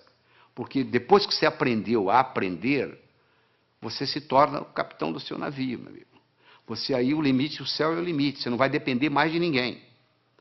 Eu acredito que você tenha que assistir esse material de novo, escutar com carinho, voltar nos problemas, para poder se reter isso aí. Você precisa mais de uma vez estar exposto a esse material. Você precisa de algumas horas de voo. Eu vou contar uma história e aqui vou terminar essa nossa participação aqui, tá bem? Diz que uma vez, numa noite fria de inverno, 2 pássaros estavam empoleirados no galho de uma árvore. Um gavião e um pombo. O gavião então perguntou para o pombo: seu pombo, quanto que pesa um floco de neve? O pombo, sem querer conversa, laconicamente responde: praticamente nada. O gavião então disse: pois é, no inverno passado, numa noite como essa, nevando como agora, eu não tinha o que fazer, nem com quem conversar, eu estava empoleirado num desses galhos aqui por perto, eu comecei a contar os flocos de neve que caiu no galho onde eu estava. Quando chegou em 2.515.223, o próximo floco que caiu, o galho quebrou. Quando o gavião terminou de contar para o pombo a história, o galho onde eles estavam empoleirados também quebrou. Quem sabe esse material que você está participando, que você vai reler, reestudar, reescutar, etc., etc., etc., talvez seja o próximo floco de neve que vai quebrar o seu galho para o resto da vida. Porque hoje, no mundo do conhecimento, antigamente, na época da terra, valia quem tinha terra. Na era industrial, valia quem tinha dinheiro. Hoje a moeda mudou e muita gente não se deu conta disso. A moeda hoje se chama conhecimento. Você é rico ou você é pobre em conhecimento. Então, você aprendendo a aprender, você alavanca a sua vida para poder adquirir mais conhecimento e, com isso, aumentar a sua riqueza. Evite o mal, faça o bem, viva a sua vida extraordinariamente. Tchau. Isso faz uma diferença enorme. Às vezes você está aprendendo do modo errado. Às vezes você não é um estudante brilhante porque você está tentando aprender num canal diferente daquele que é característica sua. Eu quero falar sobre uma outra coisa muito importante aqui. É sobre o movimento dos olhos. Você já percebeu que à medida que você vai conversando, os seus olhos estão movimentando em todas as direções? Pois é. Basicamente, nós podemos colocar os nossos olhos em 9 posições diferentes. Você pode olhar para cima, para a esquerda, para o centro, para a direita. Você pode olhar na horizontal, para a esquerda, para o centro, para a direita. Você pode olhar para baixo, para a esquerda, para o centro, para a direita. Bom, vamos tirar as posições centrais, porque não tem nada a ver com a nossa aula aqui hoje, com a nossa conversa aqui hoje. Sobram 6 posições. 2 para cima, 2 na horizontal, 2 para baixo. Não é verdade? Todas as vezes que você movimenta os seus olhos para cima, você ativa a parte visual do cérebro. Toda vez que você move os seus olhos na horizontal, você ativa a parte auditiva do cérebro. E toda vez que você olha para baixo, para a sua direita, você ativa a parte sinestésica do cérebro. Então, se eu, por exemplo, quero recordar algo, qual foi a cor da camisa que eu usei domingo passado? Pode ver que na mesma hora meu olhar vai subir. Vai subir para quê? Para procurar a cor da camisa. Ora, se eu olho para cima, para a minha esquerda, olha a sua esquerda aí, olha aí no slide. Se eu olho para cima, para a esquerda, eu estou recordando coisas. Se eu olho para cima, para a minha direita, eu estou construindo coisas. Então, se eu estou estudando e eu quero memorizar alguma coisa, uma fórmula de física, por exemplo, eu vou olhar para cima, primeiro para a minha direita, para poder construir aquela fórmula de física dentro da minha cabeça. E depois eu vou olhar para cima, para a esquerda, para eu poder recordar, repetir aquela fórmula de física, até que ela fique parte da minha estrutura psicológica. Isso é muito importante entender, porque o movimento do olho facilita o processo. Olha só que interessante, a pessoa vai fazer o vestibular, vai fazer um teste, e chega lá e diz, eu dei branco. Por que ela deu branco? Porque ela colocou a cabeça para baixo, olhando para a prova, olhando para o teste. E faz essa pergunta, e ela esqueceu a fórmula de física. Se ela tivesse simplesmente levantado a cabeça e olhado na posição certa, ela teria resolvido o problema. Mas como ela está olhando para baixo, não teve a oportunidade de ter acesso ao campo visual, aquela fórmula de física não vem na cabeça dela. Então isso aí, nós podemos gastar horas e horas e horas estudando isso aqui, mas não é só a finalidade disso. Mas eu quero que vocês entendam que diz que os olhos são as janelas da alma, eu diria também que os olhos são as janelas da mente. É interessante. Todos os estudos feitos até agora, em todos os países onde foi feito, não existe nenhuma correlação entre a nota que se tira na escola e o sucesso que se tem na vida. Em outras palavras, eu posso ter um estudante medíocre, que vai ser um grande empresário, ou eu posso ter um CDF, que não vai dar nada na vida. Não existe nenhuma correlação. É importante você pensar isso. Por que não existe uma correlação? O Dr. Hicks fez isso nos Estados Unidos e provou que não havia nenhuma correlação, e outros repetiram esses estudos no mundo todo.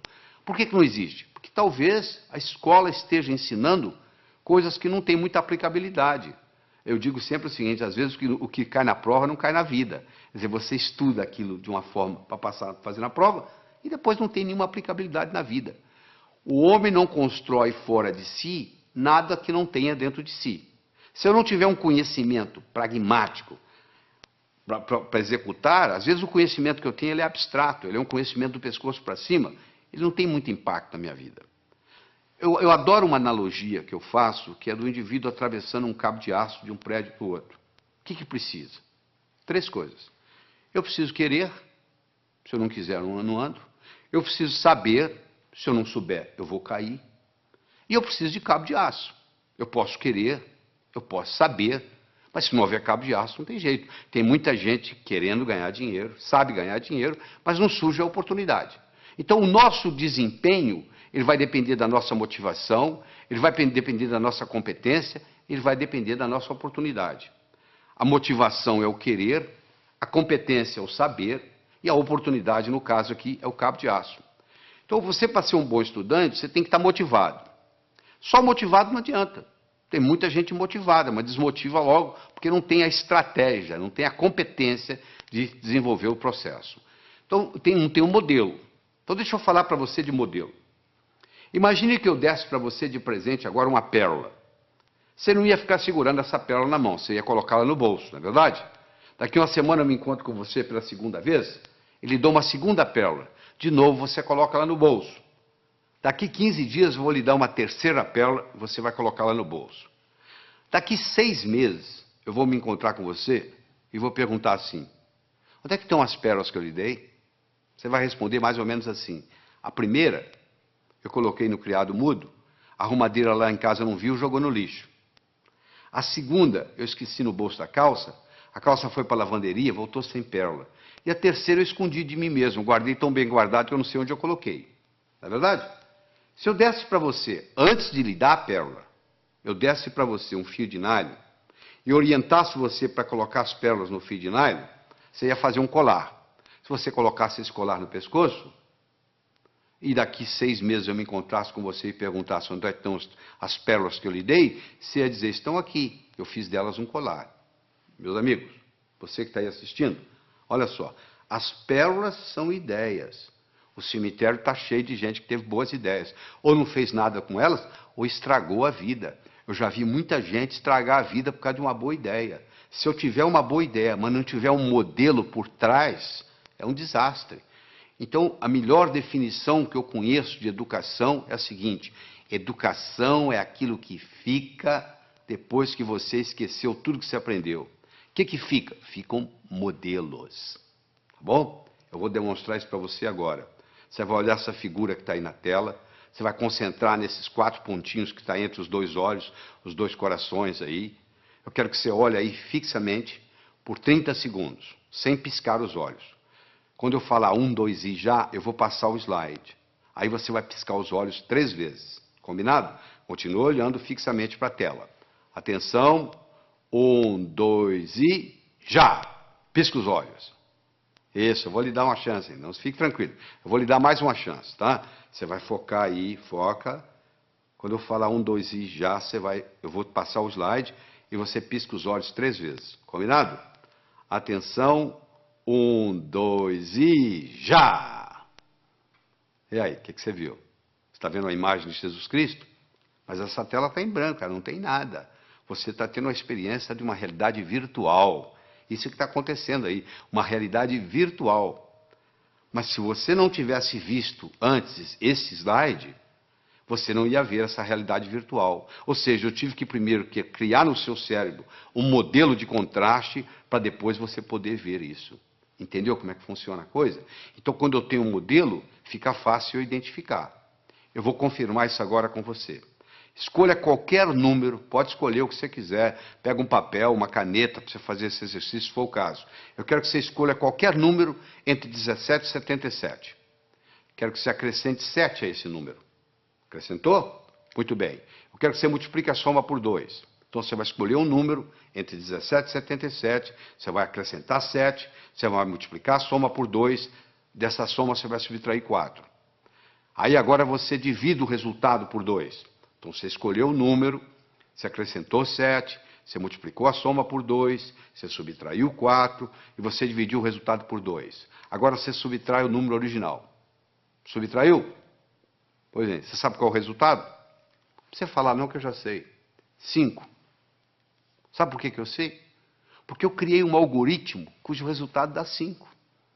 Você quer ver? Olha só, eu criei um algoritmo assim. Você escolhe um número X, você acrescenta 7 a esse número, tá certo? Aí você pega esse resultado, x mais 7, multiplica por 2, dá 2x mais 14. Você pega esse 2x mais 14, você tira 4, dá 2x mais 10. Você pega esse 2x mais 10, divide por 2, dá x mais 5. Você tira o número original, que é x, o que sobra? 5. Não é mágica, não, isso é tecnologia. O resultado vai dar 5, não tem nenhuma dúvida. Então, eu criei um algoritmo cujo resultado é 5. Do mesmo modo que eu posso criar um algoritmo para ter sucesso profissional, e o resultado vai ser sucesso. Então, quando eu tenho um algoritmo, quando eu tenho um programa testado, e eu coloco aquilo na minha estrutura psicológica, o resultado é muito simples. Quer ver? Eu vou fazer mais um teste com você. Eu quero que você conte quantos triângulos você consegue ver nessa figura. Eu sei que tem triângulos aí, os mais variados. Ó. Tem o triângulo AG, AGB, tem o BHC, e assim vai. Se nós pudéssemos ficar aqui uma meia hora conversando, você ia começar a descobrir triângulos para cá. Você diz, peraí, tem um triângulo aqui que é o ADB que eu não contei. Ih, peraí, tem o AEB. Olha, vai aparecendo, vai aparecendo, vai aparecendo. E eu quero saber se hoje o salário seu desse mês depende de você descobrir quantos triângulos tem aí. E eu vou obter resultados diferentes, dependendo do aluno que tiver, ou quem estiver fazendo isso. Mas se eu lhe der um modelo que eu vou dar agora, olha só que bonito. Nós temos 10 triângulos simples. Olha lá, o triângulo AGB, BHC, CHI, CID, DIJ, DJE, EJF, EFA, AFG e chega no AGB. Ou seja, você conta, tem 10 triângulos simples. Muito bem. tem 10 triângulos duplos. O que é triângulo duplo? Eu tenho um triângulo que é o AHB, que é um triângulo duplo, ele tem 2 dentro dele. E eu tenho um triângulo que é AFB, ele também é duplo. Em cada base eu tenho duplos. Se eu tenho 5 bases, 5 vezes 2, 10, eu tenho 10 triângulos duplos. Eu tinha 10 triângulos simples, agora eu tenho 10 triângulos duplos. Eu tenho 5 triângulos grandes, como o ADB, como o BEC. E assim vai, você vai como CAD, são triângulos grandes, são 5. Então eu tinha 10, com mais 10, 20, com mais 5, 25. Eu agora tenho os chamados triângulos triplos. O ABC é um triângulo triplo, o BCD é um triângulo triplo. E cada triângulo triplo, no seu oposto, ele tem um outro triângulo. O triângulo triplo ABC tem o AJC, olha aí. O triângulo triplo BCD tem o BFD. Isso, como eu tenho 5, 5, 10. Então eu tenho um total de 10. Eu tenho 10 simples, 10 duplos, 5 grandes e 10 triplos. Eu tenho 35 triângulos. Mas eu perguntei quantos triângulos você conseguia ver nessa figura. Se você olhar a letra A, dentro dela existe um triângulozinho. Então a resposta certa seria 36. Isso não é pegadinha. Esse cuidado com a pergunta que é feita. Por isso que muita gente não passa no vestibular. Parece que a pergunta é pegadinha. Não, quantos triângulos você consegue ver nessa figura? Dentro da letra A tem um triângulo, que é aquele triângulozinho que você está vendo lá. Então o total seria aí 36. Agora que você aprendeu a contar os triângulos simples, os duplos, os triplos, os grandes e o que está nas letras, pronto, agora você criou um modelo de como contar triângulos. A sua inteligência para contar triângulos aumentou. Você deve estar perguntando, mas o que isso tem a ver? O que eu vou fazer na vida se eu aumentei minha inteligência para contar triângulos? Não, eu estou dando um exemplo. Do mesmo modo que você aumentou a sua capacidade de contar triângulos, se eu lhe der modelos outros, que nós vamos estar dando aqui durante essa apresentação, isso vai melhorar tremendamente o seu estudo. Eu mencionei que eu escrevi um livro chamado Como Passar no Vestibular. Esse livro foi fruto de um trabalho onde eu trouxe a São Paulo 18 jovens que tiraram o primeiro lugar no vestibular em diferentes capitais do Brasil. Eu trouxe 19 professores de cursinho, com pelo menos 15 anos ensinando gente a passar no vestibular, e vários vestibulandos, primeiro aluno de turma de grandes cursinhos em São Paulo. Durante 12 horas, nós respondemos apenas uma pergunta. O que faz um jovem passar em primeiro lugar no vestibular? E depois de toda essa análise, nós descobrimos 3 coisas básicas que existem em todos os que passam em primeiro lugar. Primeiro é a autoconfiança. Só a autoconfiança não faz você passar no vestibular. Sem autoconfiança, você não passa no vestibular. Então, nós vamos ensinar a desenvolver a autoconfiança. Isso é importante. Aquele branco que dá na prova, muitas vezes, é falta de autoconfiança. Então, a autoconfiança é fundamental. Todos esses jovens que passaram em primeiro lugar no vestibular tinham confiança de que iam passar no vestibular. Essa é a primeira coisa. Segundo, todos eles tinham motivação para estudar. O vestibular não era um obstáculo, era uma etapa. Porque a visão deles estava lá na frente. O que eles iam fazer depois de formado? Eles já estavam pensando lá na frente. E aquele vestibular era nada mais, nada menos do que uma etapa, e não um obstáculo. E todos esses 18 jovens que tiraram o primeiro lugar, eles tinham estratégia em tomar nota em sala de aula, estratégia em se preparar para a prova, estratégia em fazer prova, estratégia em estudar em casa, tudo isso, estratégia em ler, estratégia em memorizar, todos eles, sem exceção, usavam mnemônicos, usavam um processo de memorização, provando que todos nós temos uma ótima memória. Às vezes nós não sabemos usar essa memória. A Helen Keller, que, como você sabe, era surda, era cega, e etc, etc, etc, e acabou sendo uma grande escritora, eu recomendo você ler a biografia de Helen Keller, que é fabulosa, ela tinha uma frase famosa que ela dizia assim: jamais alguém concordará em rastejar se sentir um impulso para voar. Todo ser humano tem um impulso para crescer, faz parte do espírito humano. A pessoa nunca chega e fala, eu quero piorar. Todo mundo está querendo melhorar, não é verdade? Você, eu, todos nós estamos querendo melhorar. Agora, que infelizmente, uma pequena minoria consegue isso, que a maioria navega na vida, a deriva. Por quê? Porque lá na escola, o professor não soube ensinar a pessoa como estudar.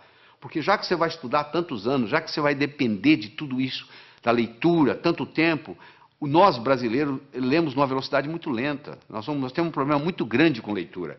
E eu vou ter a oportunidade de discutir isso aqui com você. Mas deixa eu começar a desenvolver com você a inteligência lógico-matemática. Então eu tenho um probleminha aí, olha que bonito. 9 executivos se encontram para a discussão de um projeto. Antes da reunião se iniciar, eles se cumprimentam, cada um apertando a mão de todos os outros. Eu quero saber quantos apertos de mão ocorreram. Esse é um problema simples que já caiu no vestibular. É uma coisa simples. Você tem 9 executivos, cada um vai apertar a mão do outro, e eu quero saber quantos apertos de mão. Por onde você começa? Bom, então vamos ver? Coloque-se lá dentro. Você é um deles. Ora, se são 9, você é um dos 9. Você não vai apertar a mão de você mesmo. Você vai apertar a mão de 8. Não é verdade? Ora, se você vai apertar a mão de 8, cada um vai apertar a mão de 8. Ora, se são 9, cada um apertando a mão de 8, 9 vezes 8, 72. Só que quando eu aperto a sua mão, você aperta a minha. Então eu tenho que dividir isso por 2. São 36 apertos de mão. Ah, que beleza, quer dizer que é assim? E se fosse 8? Vamos pegar 8 executivos. Bom, se são 8 executivos, cada um não vai apertar a própria mão, ou seja, vai apertar a mão de 7. Cada um dos 8 vai apertar 7 mãos. 8 vezes 7, 56. Dividido por 2 dá 28. Ah, e se fossem 6 executivos? 6 vezes 5, 30. Não é verdade? Dividido por 2, 15. 15 apertos. Olha que bacana. Aí eu chego a um algoritmo, que eu tenho que multiplicar o número de executivos vezes o número de executivos menos 1, dividido por 2. Se eu tivesse 10 executivos, você me responde agora. Quantos apertos de mão? 10 vezes 9, 90. Dividido por 2, 45. 45. Quanto tempo você gastou para fazer isso? 1 segundo. Por que você gastou 1 segundo? Porque eu criei no seu cérebro um algoritmo. De repente, nesse assunto, você ficou mais inteligente. Se eu começo a criar algoritmos básicos para você, esses algoritmos básicos vão criando, vão aumentando a nossa inteligência lógico-matemática. Eu disse no começo e vou repetir, que inteligência é coisa que se aprende, é coisa que se adquire. Só 15% da nossa inteligência é herdada. 85% é adquirida. Em qualquer fase, em qualquer idade, em qualquer profissão, nós podemos melhorar a nossa inteligência. Essa é que é a boa notícia que eu tenho aqui para todos nós. Fundamental. Você acabou de aprender e agora. Quer dizer, quando você encarar um problema desse, 9 executivos, 10, 11, 12, 8, 7, agora que você tem o algoritmo, ficou relativamente simples. Deixa eu conversar um pouquinho sobre a autoconfiança. Se eu colocar uma tábua de 40 centímetros de largura, 10 metros de comprimento aqui no chão, você consegue andar nela. Essa mesma tábua colocada entre 2 postes, já não é a mesma coisa. Você vai lá e treme na base e não anda. Fazer a prova sozinho em casa é uma coisa. Fazê-la no dia do teste, no dia do concurso, no dia do vestibular, é outra coisa muito diferente. É mais ou menos assim, em casa eu estou andando com a tábua no solo. E lá no dia eu estou andando com a tábua lá em cima. Então tem muita gente que se assusta, porque quando chega na hora do teste, chega na hora da prova, chega na hora do vestibular, chega na hora do concurso público, treme na base. Porque é como se estivesse andando na tábua lá em cima. Então essa parte é muito importante. No atletismo é a mesma coisa. Às vezes o jogador perde o jogo, às vezes o time perde o jogo porque o jogador não tem autoconfiança. Ele teve uma briga com a namorada, entra em campo psicologicamente mal, cai o nível de rendimento, faz uma besteira, e ali começa aquela história, e dali para frente você já viu o que acontece. Então é muito importante nós entendermos esse aspecto. Deixa eu dar só um exemplozinho. Vamos imaginar que você gosta de futebol, tá? Que você está domingo à tarde assistindo uma partida de futebol.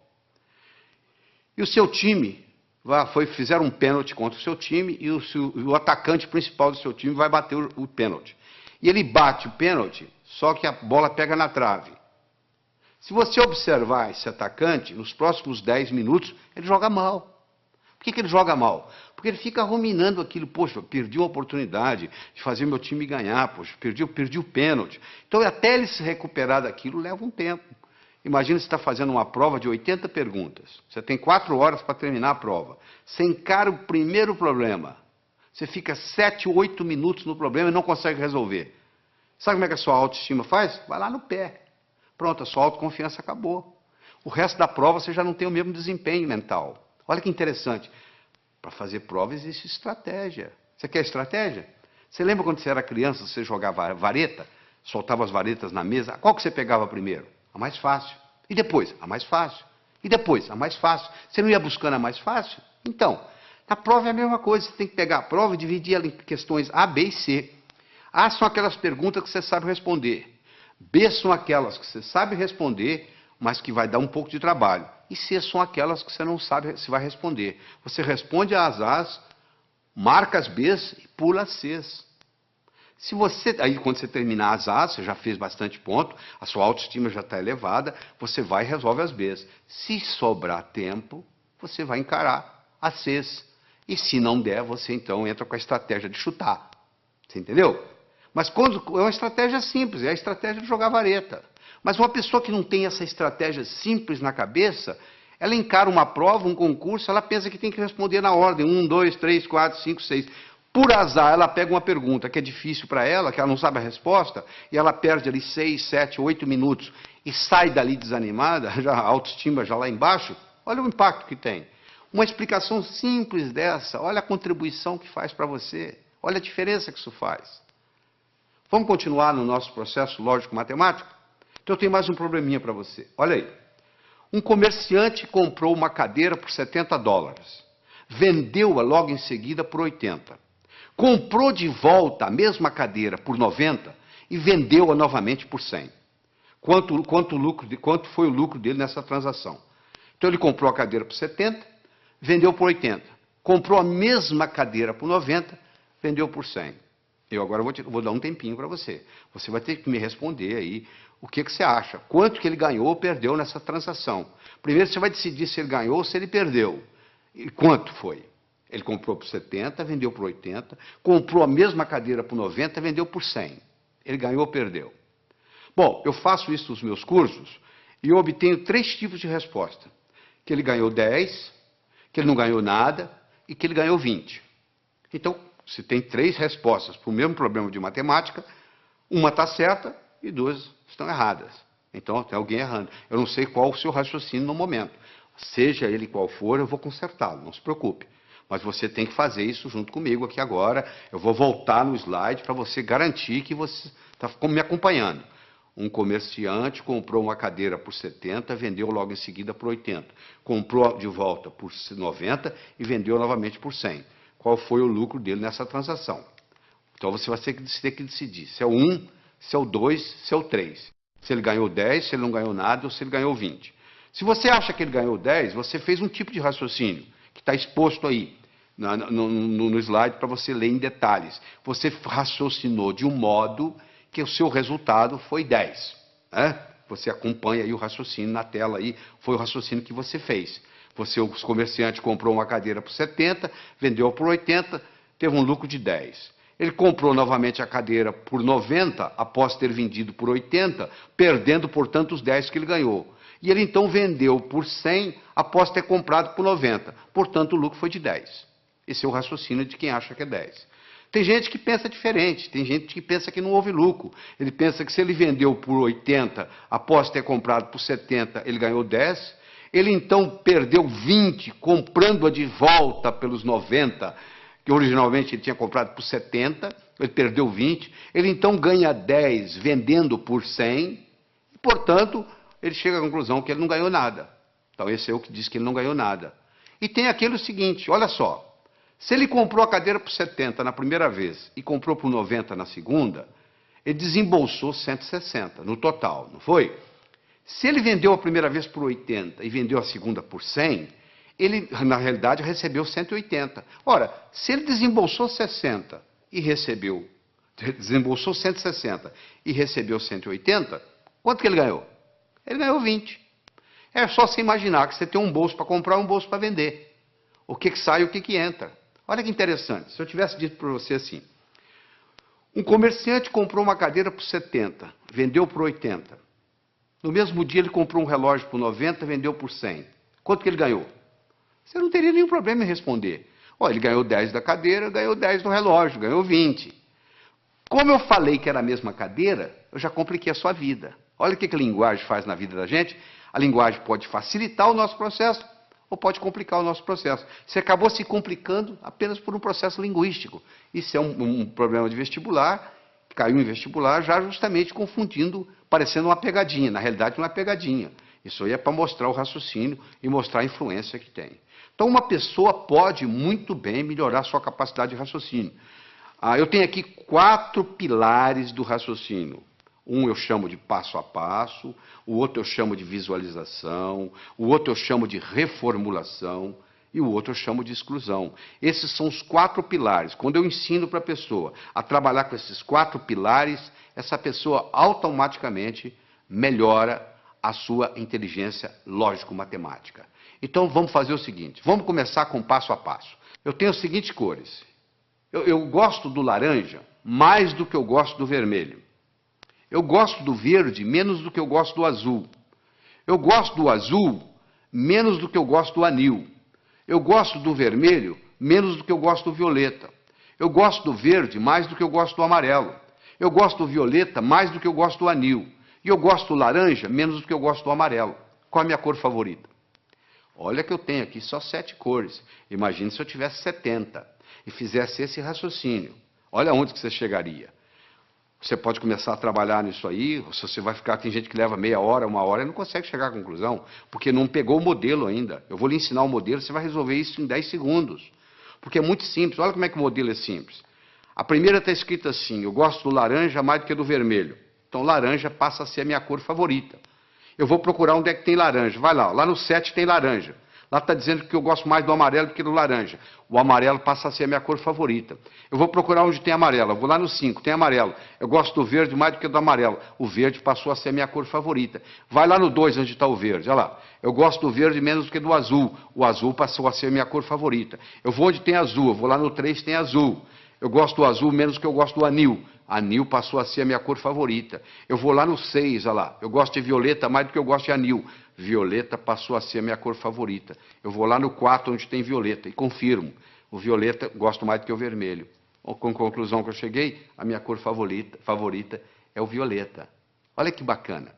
Na hora que eu criei esse esquema, pronto, agora ficou fácil. Eu tenho um modelo, sabe por quê? Eu aprendi a pensar passo a passo.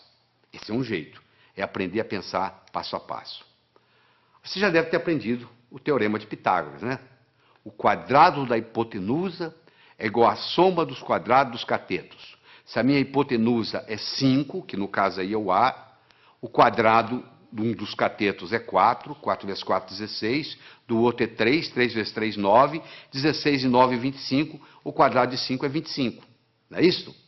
E daí? O que eu vou fazer com esse... O quadrado da hipotenusa é igual à soma dos quadrados dos catetos. A aplicabilidade que isso vai ter na minha vida? Olha aí na figura. Você está vendo aí? Está aí a hipotenusa, que são 25 quadrados. Um cateto, que é o B, é 4, dá 16 quadrados. O outro é 3, dá 9. 16 e 9, 25. Se eu estou numa arquitetura, numa construção, eu quero construir 2 salões que correspondem a um terceiro. Olha aí, se eu uso isso aí, está resolvido o problema. Olha a aplicabilidade que isso tem. Agora que você visualizou, você entendeu a aplicabilidade, agora você tem motivação para aprender. Então, uma coisa é o passo a passo, outra coisa é a visualização. O terceiro pilar do pensamento é a reformulação. Quanto que é 2/3 de uma metade? Você sabe? 2/3 de uma metade.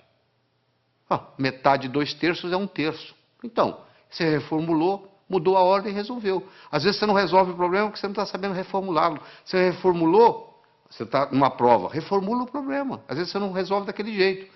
Você tem dificuldade em dizer quanto é 2/3 de uma metade, mas você não tem dificuldade em dizer quanto que é a metade de 2/3. Falou? E, finalmente, nós vamos conversar sobre o pilar da exclusão. Eu tenho aqui um probleminha muito simples. Você vai pegar os números 1, 2, 3, 4, 5, 6, 7, 8, 9. Vai colocar nesses 9 quadrados que estão aí.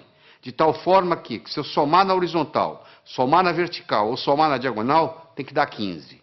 Não interessa como eu somar, tem que dar 15. Bom, poxa, complicado? Não, não é complicado. Quer ver como é simples? Primeiro, qual que é o quadrado mais importante? O do meio. Porque ele participa da vertical, ele participa da horizontal, ele participa da diagonal. Ele é o que mais participa de tudo. Então, se eu resolver esse problema aí, eu resolvo praticamente 90% do problema. Qual o número que eu vou colocar aí? Eu não posso colocar o 1. Porque se eu colocar o 1, vai ter um lugar que vai ter 2, 1 e 2, 3, para 15, 12. Eu não tenho 12. Eu não posso colocar 1, não posso colocar o 2, porque o 2 também vai ter um lugar que tem 1.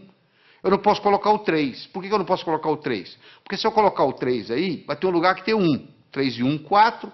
Para 15, 11. Eu não tenho 11. Eu não posso colocar o 4, porque se eu colocar o 4 aí, vai ter um lugar que vai ter 1. São 5. Para 15, 10. Eu não tenho 10. Eu posso colocar o 9? Não. Se eu colocar o 9 aí, tem um lugar que vai ter 8. 9 e 8, 17. Já passou de 15.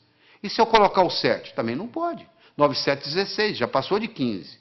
E se eu colocar o 6? 9 e 6, 15. E o que sobra para o outro? Eu não tenho 0. Então eu vou excluindo, excluindo, excluindo, até eu chego à conclusão que só tem um número para colocar aí, é o 5. Aí na hora que eu coloquei o 5 aí, ó, a coisa fica muito simples. Você pode fazer você mesmo aí, você vai ver aí que se você somar na horizontal, somar na vertical, somar na diagonal, o resultado dá sempre 15. Eu comecei o problema, você fala, isso eu não consigo fazer. Não consegue não. É porque você não tinha parado para pensar no processo da exclusão. Agora você tem o pilar da exclusão, da visualização, da reformulação, do passo a passo, e aí o processo vai. Então nós já falamos, é importante você levar em consideração a motivação. Como é que você motiva? Você fica olhando a sua meta. E é uma coisa, gente, preparar para o vestibular, preparar para concurso, preparar para a vida, não é uma corrida de 100 metros, é uma maratona. Você conversa com um maratonista, a estratégia é bem diferente de correr 100 metros. Porque o maratonista, ele sabe que vai demorar a corrida. O corredor de 100 metros sabe que vai acabar logo. Eu acho que eu tenho que aprender para a vida. Eu tenho que manter isso na minha memória. E o que acontece com a maioria dos estudantes? Aprende, esquece, aprende, esquece, aprende, esquece. E diz assim, minha memória é ruim, a memória não serve para nada.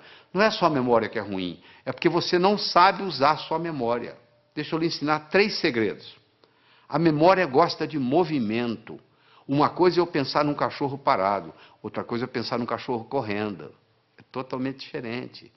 Aquelas memórias que você tem na sua mente, elas estão lá na forma de filmes e não na forma de slides. Se você memoriza coisa parada, você esquece. Se você memoriza em movimento, você vai se lembrar sempre. Segundo, existem estudos mostrando que o professor que trabalha com giz de 2 cores aumenta em 19% o desempenho da classe que ele está lecionando. Porque você usando mais de uma cor, você estimula outras áreas do cérebro. Se você trabalha só com preto e branco, você está trabalhando com a área esquerda, o seu hemisfério esquerdo do cérebro. Se você trabalha com colorido, outra cor qualquer, você está trabalhando com o lado direito. Então você procura estudar com a caneta de pelo menos 2 cores. Terceiro, você tem que exagerar. Uma coisa é você pensar num cachorro, outra coisa é você pensar num cachorro do tamanho de um elefante. Ora, se eu vou guardar uma fórmula de física, eu imagino a fórmula de física do tamanho de um prédio. Eu coloco ela na minha cor favorita e eu ponho ela piscando. Aquilo nunca mais sai da minha cabeça. Eu vou memorizar um telefone, eu imagino os números do tamanho de um prédio. Eu imagino os números coloridos, eu imagino os números piscando. Pronto, aquilo ali memoriza. Então não existe essa história de memória ruim. Todos temos uma boa memória. Se você tem um carro novinho e você não sabe dirigi-lo, ele não vai ter nenhuma utilidade para você. Você não vai culpar o carro. É a sua habilidade de dirigir que tem que melhorar. A sua memória não tem problema nenhum, só que você não sabe usá-la. Isso é diferente. Então ela gosta de movimento, ela gosta de cores, ela gosta de exagero, ela gosta de mnemônicos.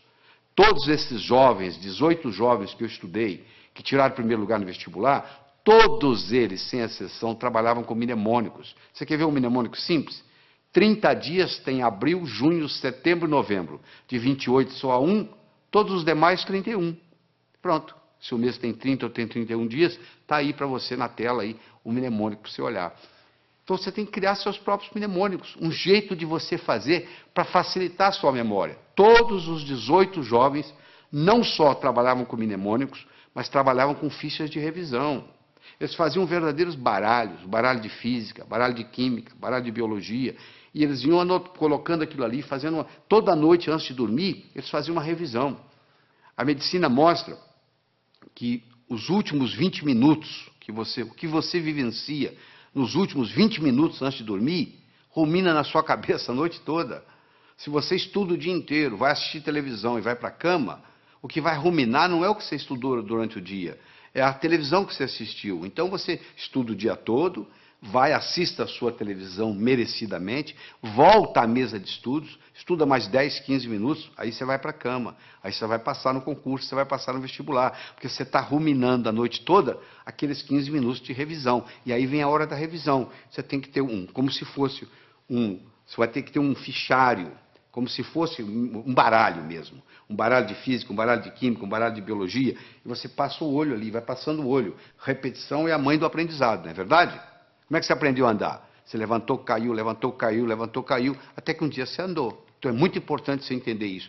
É muito importante você colocar ritmo e rima, é muito importante você... o contexto. É fundamental o contexto. Você não tem ideia do contexto. O contexto é assim, quer ver? Onde é que eu coloquei a chave? Onde é que eu coloquei aquela chave? Você não consegue se lembrar. Aí, de repente, você entra naquele quarto, coloquei ali, porque você entrou no contexto onde estava a chave. Ora, se eu estou lá na prova, eu estou tentando lembrar aquela fórmula de física, eu não consigo lembrar a fórmula de física, não consigo me lembrar, aí eu fecho os olhos, me transporto para a minha mesa de estudos, lá onde eu estudei aquela fórmula, de repente vem na cabeça. Isso é um truque espetacular para a memória. E outra coisa importante é a respiração ajudando na memorização. Nós desenvolvemos uma respiração que eu digo assim, inspire em 4, segure em 4, solte em 4. Por quê? Porque naquela posição que você fica para estudar ou para fazer prova, depois de um certo tempo, o oxigênio no seu cérebro começa a cair. E você sabe que o cérebro ele exige oxigênio e glicose para funcionar. São os dois combustíveis que o cérebro usa. Faltou oxigênio, o desempenho não é o mesmo. Faltou glicose, o desempenho não é o mesmo. Eu recomendo para as pessoas que vão fazer concurso, vão fazer vestibular, levar no bolso umas 3 ou 4 barrinhas de chocolate. A cada 40, 50 minutos dá uma parada, respira em 4, segura em 4, solta em 4, 4 vezes, reoxigena o cérebro, come a barrinha de chocolate, absorve a glicose, aí você abasteceu de novo para mais 40, 50 minutos. Isso faz a diferença, às vezes, entre passar e ter que fazer o cursinho no ano que vem, novamente. Deixa eu falar um pouquinho sobre leitura. 80% ou mais daquilo que você vai aprender na sua vida, você vai aprender através da leitura. Nós temos 3 tipos de leitura. Você faz a leitura do prazer, a leitura crítica e a leitura específica. Você vai procurar uma coisa específica e vai lá e pesquisa. O problema é que nós, brasileiros, temos uns vícios muito grandes com a leitura. Nós temos problema com a velocidade da leitura, temos problema com a compreensão e temos problema com a memorização. Essas 3 coisas estão juntas: velocidade, compreensão e memorização daquilo que lemos. Então, deixa eu mostrar uma coisa. Primeiro, a gente aprende a ler palavra por palavra, não é verdade? Nós aprendemos a ler palavra por palavra e aprendemos a ler em voz alta. Aí nós começamos a ler em voz alta e os nossos pais dizem assim, não, para, você já leu bastante, lê agora em voz baixa. Só que você diminui o som, mas continua lendo com a garganta. Esse fenômeno recebe o nome de subvocalização. Só que a nossa garganta não permite falar mais do que 180, 190 palavras por minuto. Se você lê com a garganta, e a maioria lê, porque se você colocar uma pessoa lendo em silêncio e colocar um eletrodo aqui na área da laringe, você vai perceber que à medida que ela vai lendo, ela vai ativando a laringe. Se você tem esse vício de subvocalização, você está limitado a 190 palavras por minuto. Olha que interessante. O nosso cérebro chega a pensar 1000 palavras por minuto. Se a nossa garganta só trabalha com 190 palavras por minuto, ou seja, se eu sou limitado a ler 190 palavras por minuto, e o meu cérebro é capaz de pensar 1000, eu passo a maior parte do tempo fazendo o quê? Divagando. Eu fico desatento. Por incrível que pareça, quando eu aumento a velocidade de leitura, eu aumento a minha capacidade de concentração. Existe um outro vício na leitura, que é o chamado de regressão. O meu olho está sempre voltando, está sempre voltando, está sempre voltando. E eu perco um tempo danado nisso. Esses processos, então, o palavra por palavra, o subvocalização, a regressão, são problemas que prejudicam intensamente a nossa velocidade de leitura. Então, eu vou recomendar a você aqui, para você pegar o jeito. É como andar de bicicleta, você tem que colocar a rodinha primeiro, você vai virar o livro de cabeça para baixo, e você vai ler com as mãos, usando a mão como orientação, e ler de cabeça para baixo. Só para você pegar o jeito, você pegar a mecânica, e no pegar a mecânica, aquilo faz uma diferença. E de vez em quando existe um exercício muito interessante, que se você esfregar uma mão na outra, Esfregar até esquentar. Faz aí, você que está me assistindo. Faz aí. Vai, até esquentar. Aí você coloca em cima dos olhos. Na mesma hora você descansa o globo ocular. Faz isso umas 2 ou 3 vezes, que vai fazer uma diferença enorme na sua leitura. Outra coisa importante. Anote não palavras nem números. Anote ideias. E como é que se anota ideias? Com aquele disquinho quebrado que eu ensinei. O que estão querendo que eu aprenda desse material? O que estão querendo que aprenda desse material? Use mapas mentais. O que é mapa mental? É desenvolvido por um psicólogo britânico, Tony Buzan. Ele vai às escolas britânicas, pega o último aluno da sala, em 2 meses ele faz ser primeiro colocado, ele já fez isso várias vezes, provando que funciona. Ele mostra que o modo de você anotar usando o mapeamento mental, chamado Mind Map, o mapa mental, é o modo como o cérebro aprende. Isso alavanca tremendamente. Você dá uma olhada aí no slide que eu estou projetando, você vai ver como é que é o mapa mental. Entra na internet, faz uma pesquisa de Mind Map, ou o mapeamento mental, e você vai aprender a fazer esse processo como se fossem árvores com seus galhos. É importante você fazer ficha de revisão, fundamental. Às vezes uma ficha de revisão, você pode colocar tudo que você precisa, todo o conhecimento, naquela ficha de revisão. E só de você bater o olho ali, aquilo vai reforçando, vai reforçando, vai reforçando, e geralmente você faz isso antes de dormir. Repetição é a mãe do aprendizado. Você aprendeu a andar como? Levantou, caiu, levantou, caiu, levantou, caiu, até que um dia você andou. Outra coisa importante, o aprendizado é mais eficaz quando ele é divertido. Você tem que se divertir. Você não pode estudar de mau humor. Você tem que substituir suas anotações lineares por mapas mentais. Você tem que procurar trabalhar com pelo menos 2 cores diferentes. Você tem que associar sempre a teoria à prática. Você tem que fazer períodos de estudo de no máximo 50 minutos, com mais ou menos 12 minutos de descanso. Depois de 50 minutos, o rendimento cerebral cai tremendamente, você continua a aprender, mas não retém. Faça resumo de ideias em fichas de revisão e revise-as diariamente. Todo esse processo está aí, ó. É você aprender a aprender. Isso é que é importante. É aprender a aprender. Isso é que interessa. Porque depois que você aprendeu a aprender, você se torna o capitão do seu navio, meu amigo. Você aí, o limite, o céu é o limite. Você não vai depender mais de ninguém. Eu espero que, eu acredito que você tenha que assistir esse material de novo, escutar com carinho, voltar nos problemas, para poder se reter isso aí. Você precisa mais de uma vez estar exposto a esse material. Você precisa de algumas horas de voo. Eu vou contar uma história e aqui vou terminar essa nossa participação aqui, tá bem? Diz que uma vez, numa noite fria de inverno, 2 pássaros estavam empoleirados no galho de uma árvore. Um gavião e um pombo. O gavião então perguntou para o pombo: seu pombo, quanto que pesa um floco de neve? O pombo, sem querer conversa, laconicamente responde: praticamente nada. O gavião então disse: pois é, no inverno passado, numa noite como essa, nevando como agora, eu não tinha o que fazer, nem com quem conversar, eu estava empoleirado num desses galhos aqui por perto, eu comecei a contar os flocos de neve que caiu no galho onde eu estava. Quando chegou em 2.515.223, o próximo floco que caiu, o galho quebrou. Quando o gavião terminou de contar para o pombo a história, o galho onde eles estavam empoleirados também quebrou. Quem sabe esse material que você está participando, que você vai reler, reestudar, reescutar, etc., etc., etc., talvez seja o próximo floco de neve que vai quebrar o seu galho para o resto da vida. Porque hoje, no mundo do conhecimento, antigamente, na época da terra, valia quem tinha terra. Na era industrial, valia quem tinha dinheiro. Hoje a moeda mudou e muita gente não se deu conta disso. A moeda hoje se chama conhecimento. Você é rico ou você é pobre em conhecimento. Então, você aprendendo a aprender, você alavanca a sua vida para poder adquirir mais conhecimento e, com isso, aumentar a sua riqueza. Evite o mal, faça o bem, viva a sua vida extraordinariamente. Tchau.